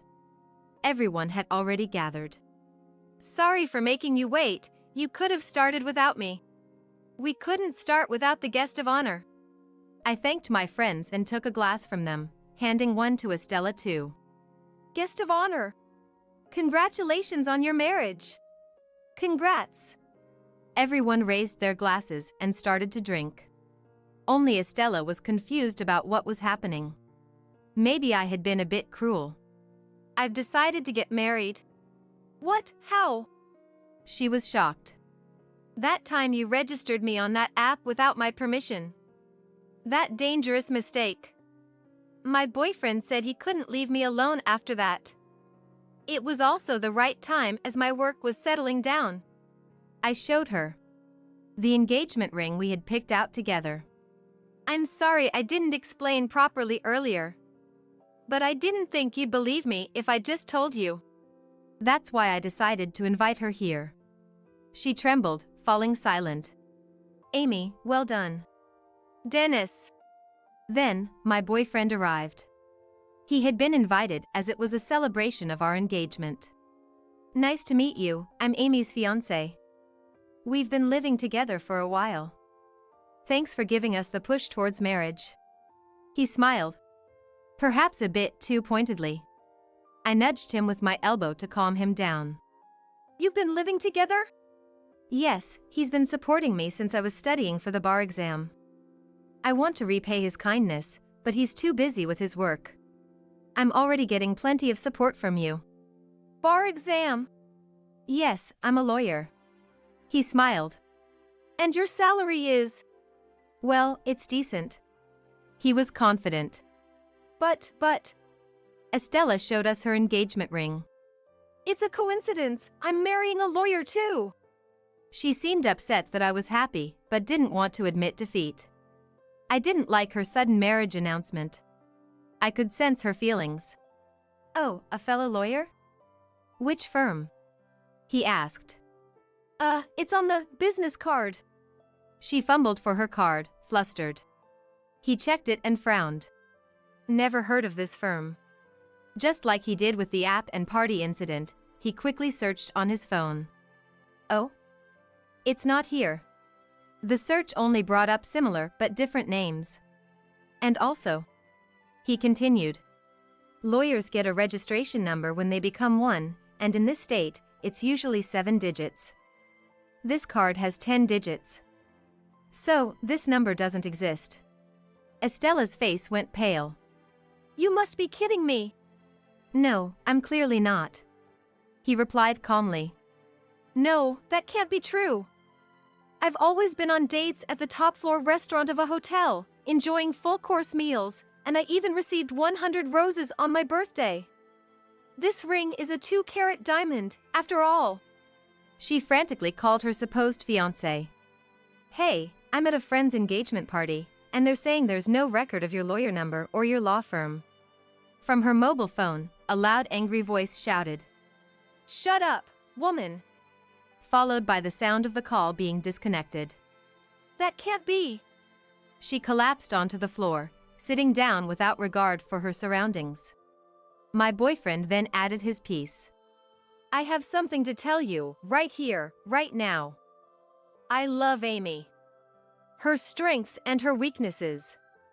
I respect her dedication to the things she loves. Although she doesn't want to make a big deal out of this, impersonating someone and using their photos on an app is a criminal act. If it happens again, we'll take legal action.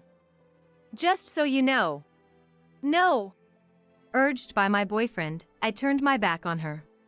As I walked away, receiving congratulatory words from friends, I glanced back. She remained crumbled on the spot, biting her lips. She left soon after and didn't show up at the gathering again. Later, I heard through the grapevine that when she returned home, she found nothing there. The supposed lawyer had blocked her calls and went silent. Recently passed the bar exam and have no money for my parents' hospital bills.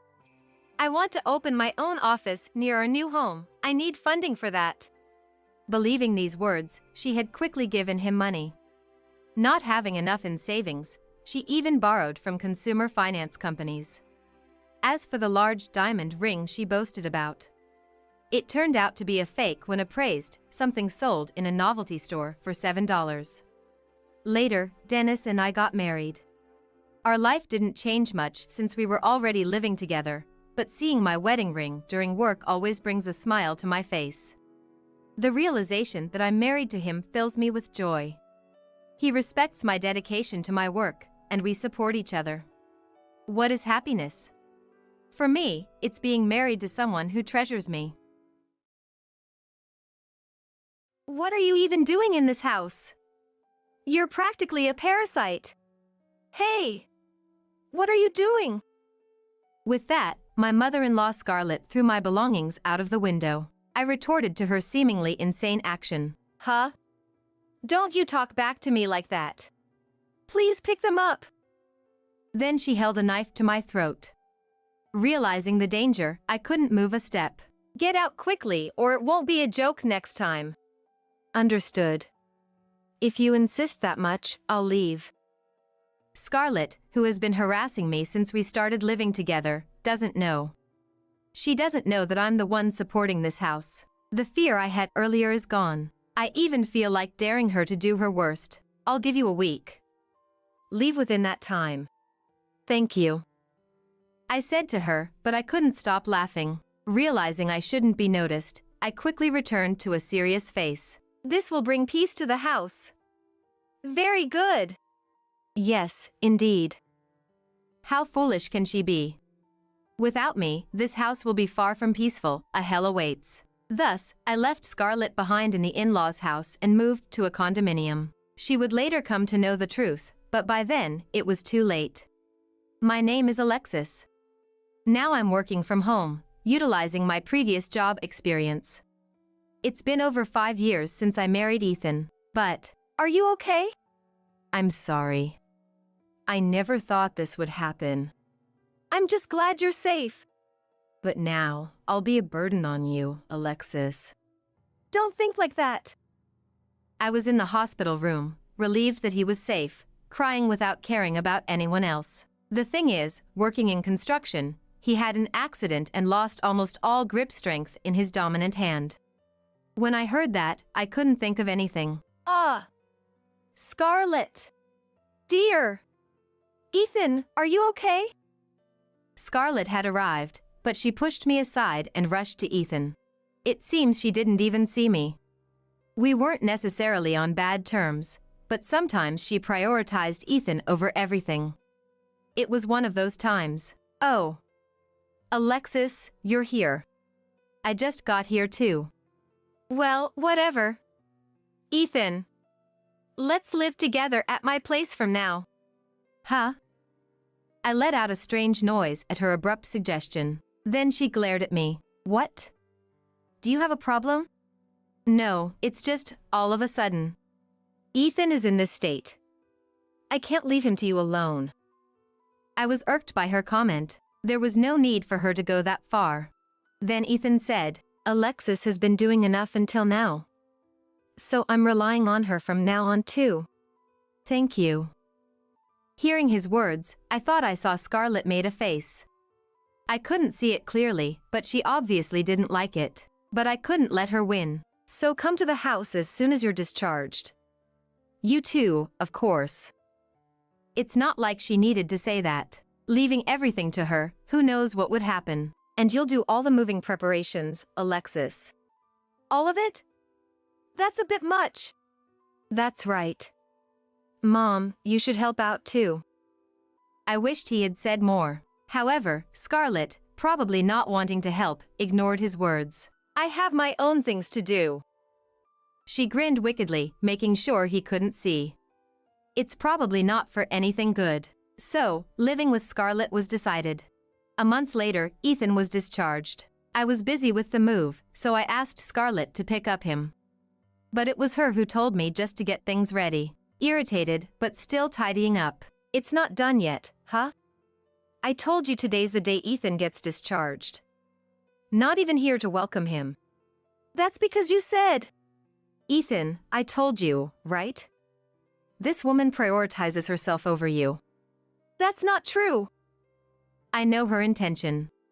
She's trying to embarrass me in front of Ethan, to lower my standing. But I'm determined not to fall for such an obvious plan. Ethan looked at me with a knowing, kind expression. Mom, stop that nonsense. Unseemly. I'm saying this for your sake. That's none of your business. Wait a minute. Scarlett chasing after Ethan in a panic was quite comical. It made me laugh out loud. Noticing that, she glared at me with a devilish face. Her glare meant nothing to me. You can just relax at home from now on. I can't do that. I can't use my right hand, but I can't just put all the burden on you. Even so, you just got discharged. I won't feel at ease if I don't do something. Ethan was determined. I had planned to let him relax for a while, but seeing his insistence, I decided to respect his wishes. Maybe start with simple cleaning? It might even be good for rehabilitation. That makes sense. I don't know if this hand will ever be the same, but it's better than doing nothing. But there's one condition. Absolutely no overdoing it. Of course. If I did, you would get mad, right? You're scary when angry. No kidding. He looked normal, just as I had imagined. Well, he might just be acting brave, not wanting to worry me. That's why I decided to work even harder, doing his share too. But I had forgotten about one person who would interfere. Hey, Alexis! Yes? Why is Ethan cleaning? He offered to help and... Did you force him to do it? Scarlett only sees and judges based on what's in front of her. She has no idea of the thoughts and feelings behind it. She should try being in our shoes for once. Anyway, you just lock yourself in a room and play all day.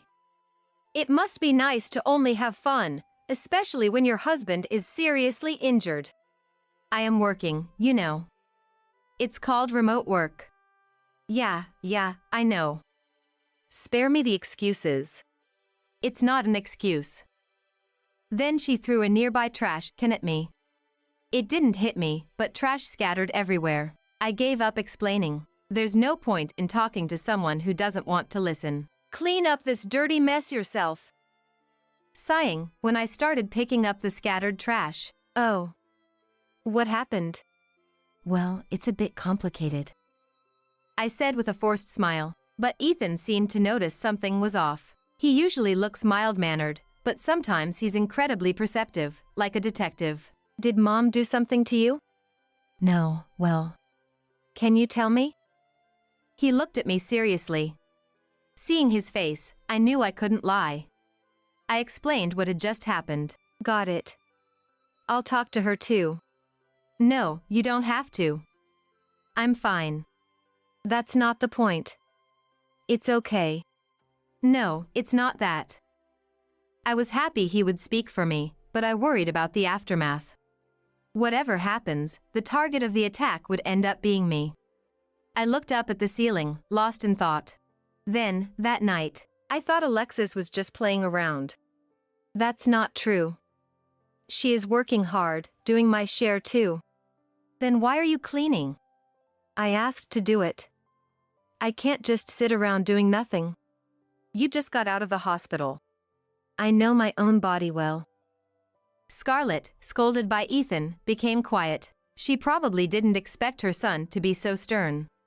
If she really thought that, it's nothing but vanity. I hoped she would quiet down a bit. That day, Ethan was out for rehabilitation, and I was at home with Scarlett. As usual, I was working in my room when she came in. Can I talk to you for a second? Can you wait about 15 minutes? I can't wait that long. Come now. All right. Rushed by her, I headed to the living room, where a strange woman was sitting. Who is this? Just sit down. I sat down, though I couldn't understand the situation. As I wondered who she was, the woman spoke. This is your daughter-in-law who does nothing but play all day. Yes, that's right. Scarlett turned a disgustingly sweet smile towards me. So, you understand you're not needed in this house? Wait, what do you mean? Looking around, I saw expressions that seemed to indicate I didn't really understand. I couldn't understand the meaning. Surrounded by strangers, I was being condemned. I wanted to escape immediately. Don't you get it? We don't need useless people in this house. I don't understand what you mean. Everyone says that. The baffling interrogation continued. They kept insisting on how worthless I was. Continuously hearing this could drive anyone insane. Isn't it time you understood your place? Shouldn't that be your line? You're going to rebel against your mother-in-law? Isn't this a waste of time? How dare you? I was reaching my limit. I didn't want to anger Scarlett further, fearing what she might do next. So, I decided to take action. Oh. Isn't it about time Ethan comes back from rehab? What? Is it that time already? Then the mysterious woman left. I'll come again. Sure. I'll be waiting. Let's talk more. Scarlett and her friend fell for my lie. In reality, he wouldn't be back for another hour. We were just getting to a good part. By the way, who was that person earlier? I finally asked the question I'd been curious about. Oh, that was Johanna, my best friend. I told her about you and she wanted to meet you.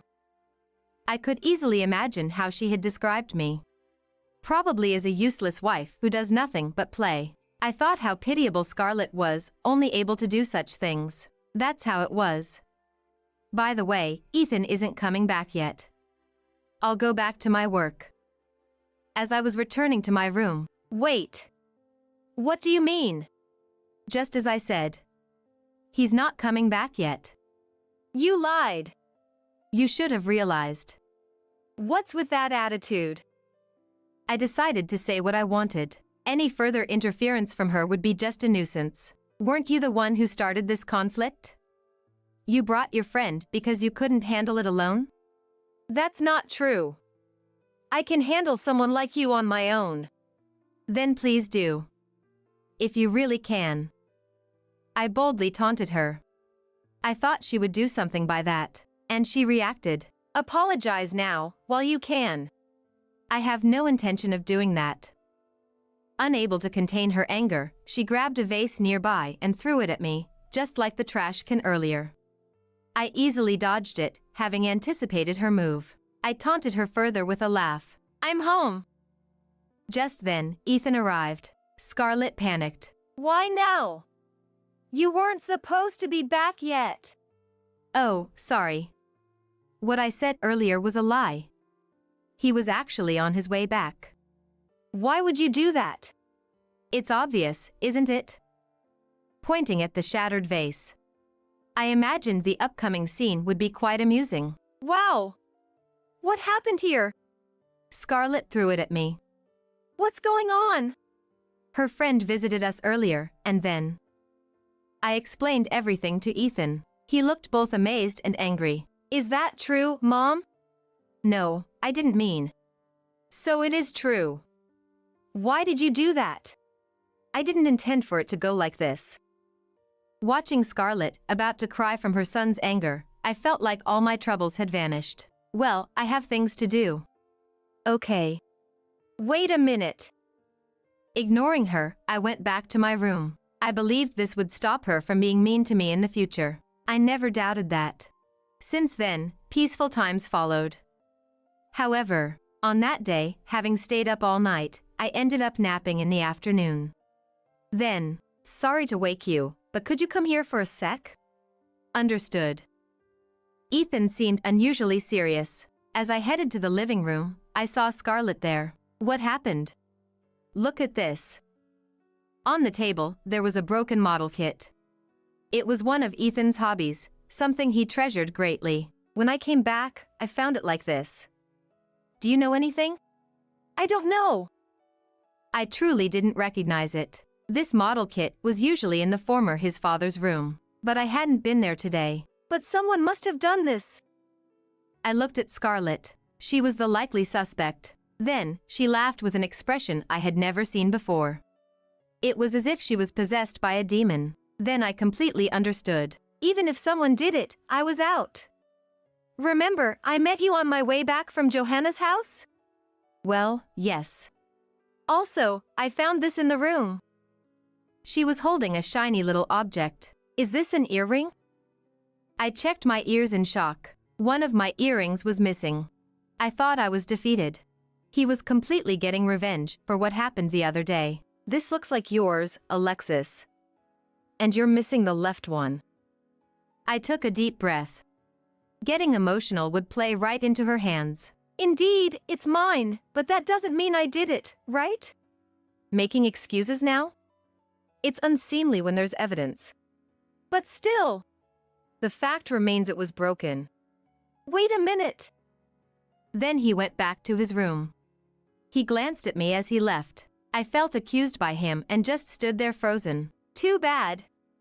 This is the end for you, doing such things. You set me up. There's no proof. If you had listened to me, this wouldn't have happened. I can explain. We'll see about that. And Scarlett's words became reality. No matter how much I explained to Ethan, he wouldn't really listen. Wait. I didn't do anything. I know. I get it. He said and quickly looked away. I heard laughter from behind. See, I told you. So what? No need for sour grapes. I threw myself into work after that. It was like trying to forget reality. 2 weeks passed with hardly any conversation between Ethan and me. During that time, Scarlett kept showing her triumphant face. Feeling down lately? Something wrong? I know you don't mean it. It's too late for that attitude now. She was unusually cheerful today. I had a feeling something bad would happen, and it soon did, while I was cleaning my room. What are you doing in this house? You're like a parasite. What are you talking about? Such a noisy woman. With that, she threw my belongings out of the window. What are you doing? I protested her insane behavior. Huh. Don't talk back to me. Pick them up, please. Then she suddenly held a knife to my throat. Realizing the danger, I couldn't move. Don't move, it's better for you. No normal person would go this far, even if they disliked me. She had clearly lost her mind. Leave now, or next time it won't be a joke. Understood. If you insist, I'll leave.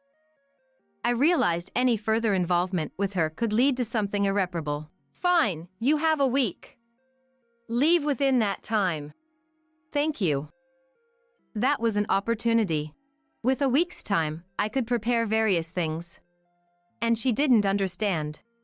She didn't know who was really supporting this house. The reason she could live freely and comfortably was because of me. Get your preparations done quickly. I'll start right away. I told her, but I couldn't help laughing. I immediately switched back to a serious expression, not wanting her to notice. It will bring peace to the house. Very good. Yes, indeed. How foolish can she be? Without me, she'll face a hell far from peace. I began preparing for the move right away. The belongings were manageable, but finding a place to live was the first step. And when Scarlett was asleep, I decided to inform Ethan. So, you were told that? Actually, I have something to say too. I shouted in response to the serious topic he brought up. What do you mean? There's a lot to talk about. I'll tell you later. Make sure you do. 3 days after Scarlett's eviction order, I successfully found a new house. And soon, the promised week arrived. Today's the day of the promise. You understand, right? Of course. The movers will be here soon. Finally. Oh, where's Ethan? I don't know. He's been out since the morning. Oh, well, anyway. The thought of not having to see your face anymore is so refreshing. I'm going out too, so make sure everything's clean. Of course. I saw her off with a smile. Of course, it wasn't a smile from the heart. An hour later, the movers arrived and loaded all the belongings. I then contacted Ethan. Everything's loaded. All right, take care. See you later. I hung up the phone. I wondered what kind of face Scarlett would make when she returned. I couldn't wait to get to the new place. When the move was finally completed. What did you do? Huh? I just moved as I was told. That can't be. Ethan's things are gone too, aren't they? That's obvious. Because we moved together. You're lying? You want to talk with him? I put Ethan on speakerphone. She clearly hadn't fully grasped what was happening, just as I had planned. Mom? Explain this to me. I found out that you were behind the model kit incident. Alexis would never do such a thing. How could you know that? Because she gave it to me as a gift, and she wouldn't do something like that. Ethan was right. I had gifted him that model kit. It was a limited edition, and I had lined up early in the morning to get it. So he was probing you, knowing everything. Exactly. To see how cruel you were to her. Oh my! By the way, from now on, you can manage on her own, right? We'll enjoy our time in the condominium. What? Condominium? Weren't you just playing around? She clearly didn't understand anything. I thought she knew more, but not to this extent. Actually, I've been paying for our living expenses. I thought Ethan was. How could that be when I was at home? A little thought would make it clear. She was speechless. No wonder, considering she was being supported by the person she harassed. The one who misunderstood everything was Scarlett herself. So, Scarlett, please manage on your own. I'm not working, you know? Without you guys. You chose to let go, Scarlett. It's not our problem. Let's both do our best from now on. Are you abandoning your mother? Huh? I'm not doing that. We used to live separately anyway. Bye. Ethan hung up the phone. Both he and I felt refreshed. There was a time I thought we might get along, but I quickly forgot about that. Given how things turned out, it was her own doing. By the way, why didn't you tell me? About what? About Scarlett. Oh. To deceive the enemy, first deceive your ally, right? You say the enemy. We looked at each other and burst into laughter. This will surely bring peace. About a month later. Hello? Hey, Alexis. I can't do this alone. What are you talking about? It's only been a month. You've got a long way to go. Keep it up. It's not that. Let's both do our best. Bye. Scarlett must have been seeking a glimmer of hope, but I wasn't going to easily reach out. Ethan had already blocked her calls. So she had no choice but to contact me. No matter how many times she called, I would keep pushing her away. Shall we move this luggage? Thanks. Could you take it there? Wait, is your right hand okay? Oh, yeah. Recently, it started to get stronger. Really? I was constantly surprised by his recent changes, but I quickly felt happy. Scarlett? That didn't matter anymore. We were going to focus on our own happiness. Your job is just a hobby, isn't it? Just quit already. There was a sound as if something snapped. I didn't respond, and my husband smiled with satisfaction. Seeing his triumphant look, I realized the husband I once loved was no longer there. Expressionless, I faced my husband and extended something towards him. My name is Sophia, a 35-year-old housewife. I have a 15-year-old daughter, Olivia, and my husband, Michael, making us a family of 3. Michael and I were childhood friends. Our families lived next door to each other. We started dating in college. Back then, when I was crying over being cheated on by a then-boyfriend, Michael was the one who stayed by my side. Our parents had always hoped we would marry, and were thrilled when we did. So much so, that when we announced our relationship, both families threw a celebration party. As working adults, we started living together, near our respective workplaces. I worked at a small design company, a budding illustrator with demanding days. As for Michael, he worked at a renowned local corporation. The company was known for its clean management practices, and even those in sales positions typically got to return home at regular hours. Before marriage, there was a discussion involving our parents. They suggested I change jobs, but Michael and his parents supported my career, and I continued until I became pregnant. Michael shared household chores with me. He'd take over when I was busy, never complaining. He'd leave notes when he went to bed first, and plan surprises for anniversaries and birthdays. Of course, I took over the chores during his busy periods. In this way, we supported each other. Our relationship smoothly continued, and we married in our 3rd year as working professionals. I got pregnant soon after marriage. It was around this time that Michael changed. Suffering from severe morning sickness, I retired early. I started spending more time at home. But being at home didn't mean I could move around much. From morning until bedtime, the nausea was relentless, and I often spent the whole day confined to the bathroom. I thought Michael would understand. But one day, as soon as he came home, he looked around the living room and said, "Wow, what's this mess? Hey, Sophia, what have you been doing all day?" Today, I felt too sick to move from the bed. Maria managed to keep the house clean even during her pregnancy, and she worked and cooked meals too. I wonder why you can't do the same, Sophia. I was speechless. Maria is the wife of his close friend. Her husband, William, is 3 years older than us and is also Michael's boss. Since the beginning of our marriage, we have been close as a couple. Of course, this includes Maria, his wife, as well. Maria, the same age as William, had no friends nearby as her family lived far away. Every time we met, she expressed her joy at being friends with me. William and Maria have a 10-year-old daughter. They were childhood friends too and incredibly got married as students at 18. They had a child while still in college. Both Maria and William attended a correspondence university, balancing childcare, studies, and part-time jobs with support from their families. Michael and I respected them for that. But I hated being compared to Maria. Why suddenly compare me to her? If I were well, I would have done it too. It's not about that. If you really wanted to, you could have done it. You're not sick all day, are you? Think about how I feel coming home to no dinner. With that, he went into the bedroom. Since then, he stopped doing any household chores. But only when we were alone. When guests came, he suddenly became cooperative.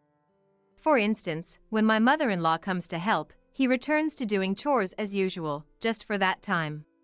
He actively cooks and starts hanging laundry. Then he says, Sophia is pregnant, so we shouldn't push her too hard. It would be terrible if something happened. Besides, men should do their share of the household chores too. I thought, how can you say that? But I couldn't speak up, seeing how happy his mother was. However, as soon as she left, he abandoned everything he was doing. I helped today, so you can handle the rest, right? You've slacked off enough. I wasn't slacking off. Can't you at least finish what you started? Sophia, you should do it. You need to break the habit of taking it easy. Maria managed on her own, right? And since Mom is here to help, don't be too demanding. Every time I tried to argue, he would bring up Maria. No matter how many times I asked him to stop, it never changed. After our daughter Olivia was born, he started treating me like a housekeeper. He criticized everything, from the way I folded laundry, to the menu I cooked, even how I cleaned. He also began to meddle in our finances, reducing the budget for my cosmetics and clothes. I lost all freedom because of that. But when guests visited, he put on a show. Especially the day before we had commitments with his or my parents, or William and Maria, he would send me to the beauty salon. Then he would belittle the beautified me. He would tell everyone, I always tell Sophia she needs to stay beautiful. But she's always so modest. Everyone believed his charming words, so I couldn't tell the truth to anyone. I was afraid of ruining the relationship with my kind-in-laws. We lived like this for 10 years. After a decade, I got used to it. I learned to ignore his words and to think of him as just an ATM. We remained close with William and Maria, even after 10 years. However, Olivia started feeling uneasy about her father's behavior and finally confronted him. Dad, why do you always hide your bossy attitude when guests are around? What? That's not true. And that's just keeping up appearances. Surely you don't expect me to tell everyone that Mom can't handle the housework, right? I'm just covering for her so she doesn't get embarrassed. She looked unconvinced by his explanation. Seeing that, I started thinking about divorce. But having not worked for 10 years, I was worried about supporting myself and Olivia. Just when I was troubled, an unexpected contact came. It was from the design company I had left 10 years ago. The president told me that they had expanded the business and were looking for freelance illustrators. They thought of me, having worked there before. When I left, everyone had tried to persuade me to stay, saying they hoped I would return one day. I gratefully accepted the offer. However, I couldn't neglect the household chores. So, I initially took on a remote part-time position during a trial period. For half a year, I managed to balance work and household duties successfully. But Michael seemed unhappy with my remote work, increasing his snide remarks. Don't neglect the household chores for a low-paying part-time job. If you can't handle housework or support the finances, you're just a burden. That was his constant refrain. Olivia supported my work and helped with the chores when she got home. Michael would praise her for helping, but after she went to bed, he would make sarcastic comments to me. Still, I didn't let it bother me. The reason was that my savings were steadily growing. However, the problem was the reason for divorce. I wondered how to tell my kind-in-laws about the psychological abuse without shocking them too much. Since our homes were next to each other, I wanted to keep seeing them even after the divorce. While I was thinking about this, I received a call from someone. I have something I want to discuss. Can I come over to your house tomorrow? It was Rachel, the daughter of William and Maria. Rachel, now a college student, resembles Maria and is very beautiful. Moreover, she has a good personality and often plays a lot with Olivia. She wanting to talk to me? I had a bad feeling about this, so I set a time when Olivia would be out for her lessons and prepared some snacks for the day. Sophia, long time no see. Rachel, it's been a while. What's this sudden talk about a consultation? I had her a seat and served her tea. Then she started talking, revealing shocking facts. Sophia, I'm really sorry. I'm in a relationship with Michael. Her words were completely unexpected. I thought it was a joke, but seeing her tearful eyes, I realized it was true. I'm a bit confused. Can you start from the beginning? Is it okay if I record this? Yes. At first, I didn't know it was Michael. We met on a dating site, and the photos were different. After about a month of messaging, he suggested we meet.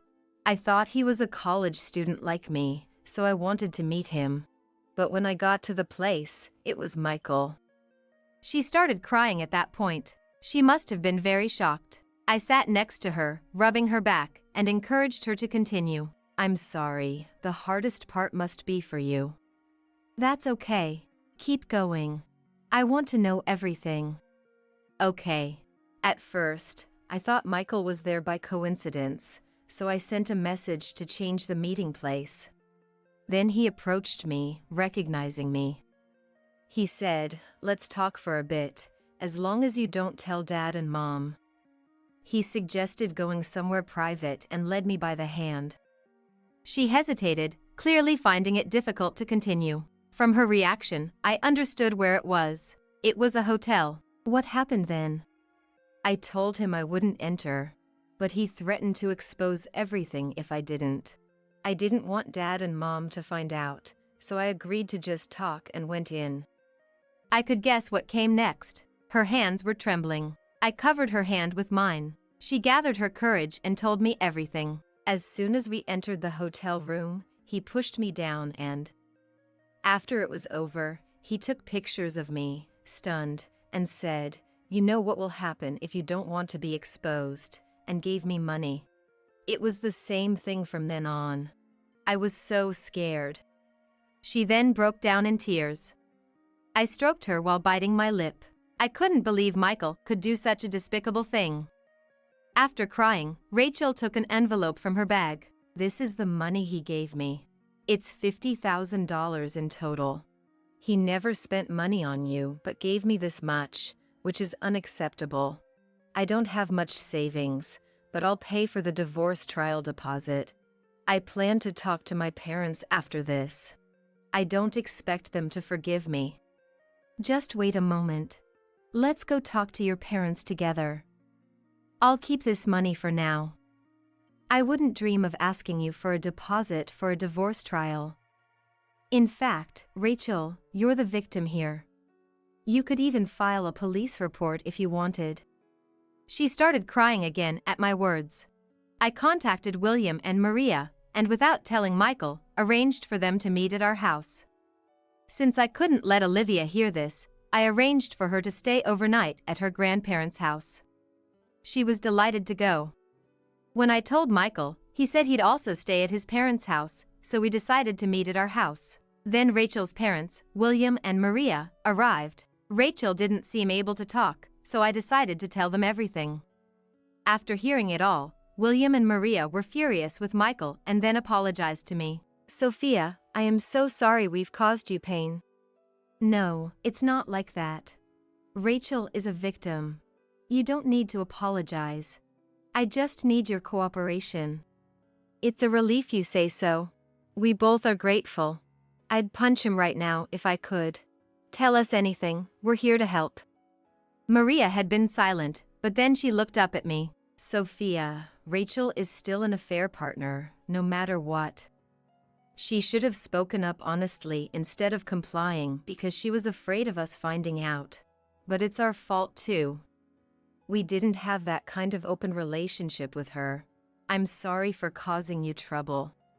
Maria, with tears in her eyes, expressed her apology. I felt tears welling up too. After she looked up, I started discussing our plan. "Actually, the $50,000 Michael gave Rachel, I don't think it's from our household money. I didn't receive any living expenses, but I did open his salary statements every month. Sure, his allowance was generous, but $50,000 in half a year? It's not possible. I haven't seen any debt collection letters, and his parents don't lend or borrow money. Yet, he actually handed over $50,000. Doesn't it sound suspicious?" Hearing this, William seemed to have an idea and agreed to investigate. I got the dating site account details from Rachel and started monitoring it. We decided to have Maria act as an undercover agent to meet the account holder. About a week later, they contacted me, saying, "We've gathered all the evidence." We then devised a plan. The execution place was my in-laws' house. "Sorry for the sudden call, Abigail. Can we all talk next weekend? My parents and William's family will join too."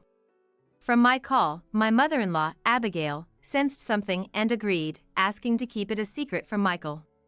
I then got permission from Rachel and vaguely explained the situation to Olivia. She was shocked to learn about her father, but more upset about Rachel being hurt. She had been dissatisfied with his attitude and promised to stay with me after the divorce. She also wanted to be present at the meeting. I hesitated, but respecting her determination, I agreed. On the day of execution, we headed to my in-laws' house. "It's rare for William's family to join us. I wonder what it is," Michael said cheerfully. Apparently, Abigail told him she had something to discuss. When we arrived, William's family was also just getting there. "Sorry for the sudden visit to your parents' house. Mom was sudden too. Hey Maria, you're as beautiful as ever. Love your outfit today." Unaware of the tension, Michael cheerfully chatted. Then he turned to Rachel. "Rachel, long time no see. You've grown a bit, haven't you? More and more like Maria. Got a boyfriend yet?"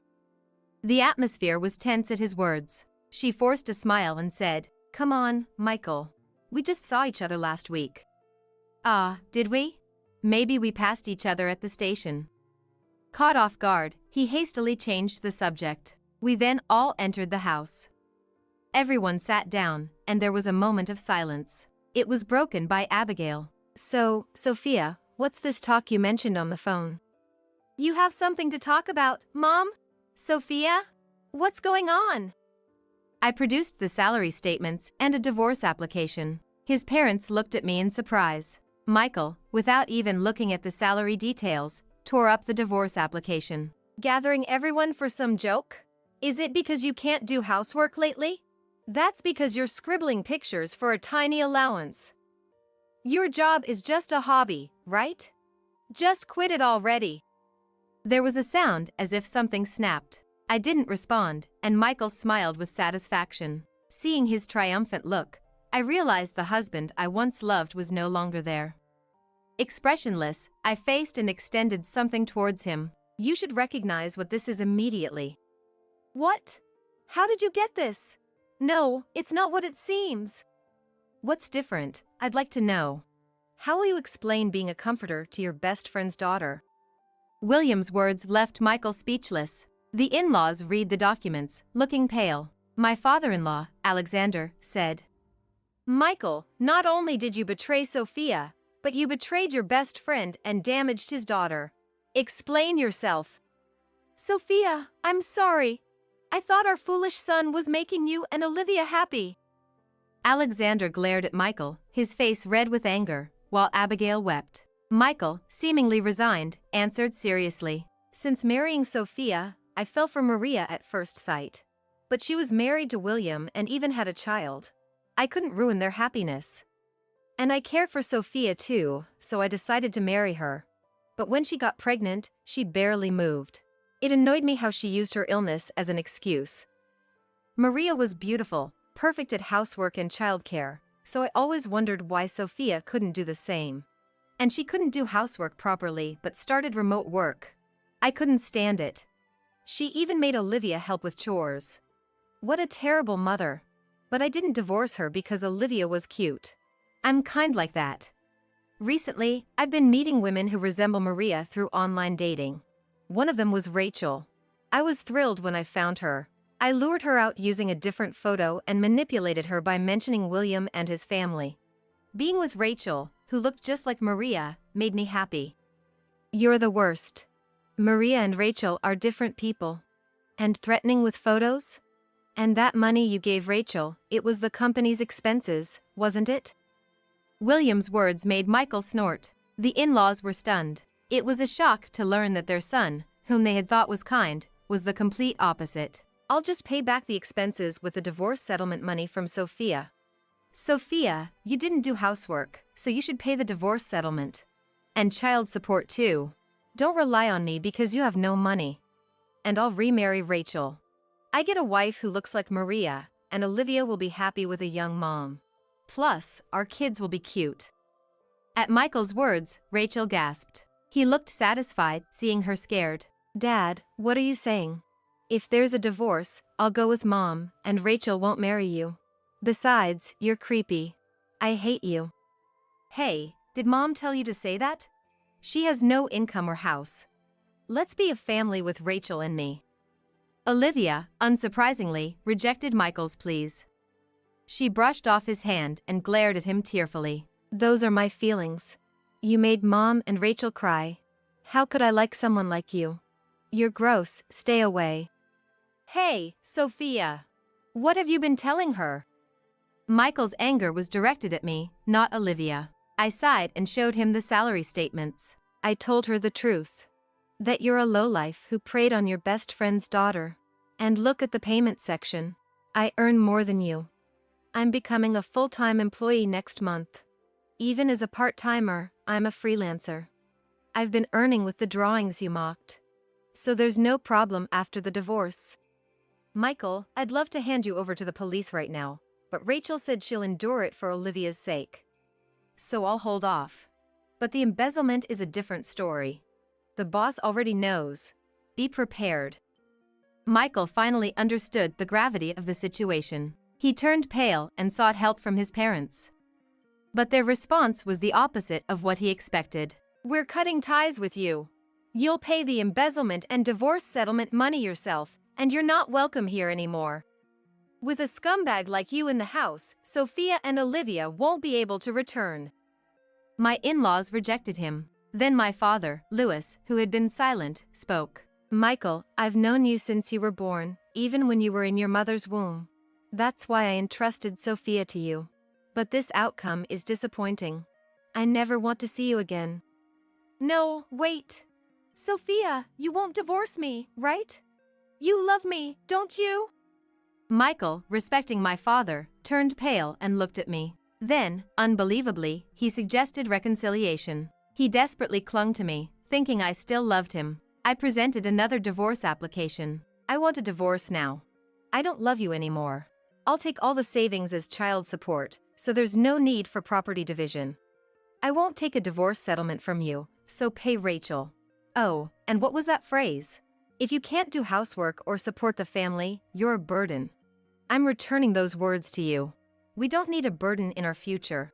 Michael tried to retort, but no words came out. Glared at by everyone there, he reluctantly signed the divorce papers. Alexander, Abigail, even though I'm divorcing Michael, Olivia is still you two's granddaughter. Can we visit sometimes? Of course. We'd be honored if you two visit. Abigail, happy to see her granddaughter again, agreed. Then, they had Michael write a disinheritance document and kicked him out. He was fired from his job without making the embezzlement public. After handing over his savings to us, he was left penniless and now works day and night, living in a shabby house. The local rumors spread, leaving him friendless and without help. William's family moved. It seems they considered the possibility of Michael making a sudden appearance. We still keep in touch and occasionally go on trips together. We hesitated at first, but it was Rachel's wish. My career is going well, earning enough for Olivia and me. We even bought a newly built condominium and plan to move in next year. We look forward to living happily, doing what we love.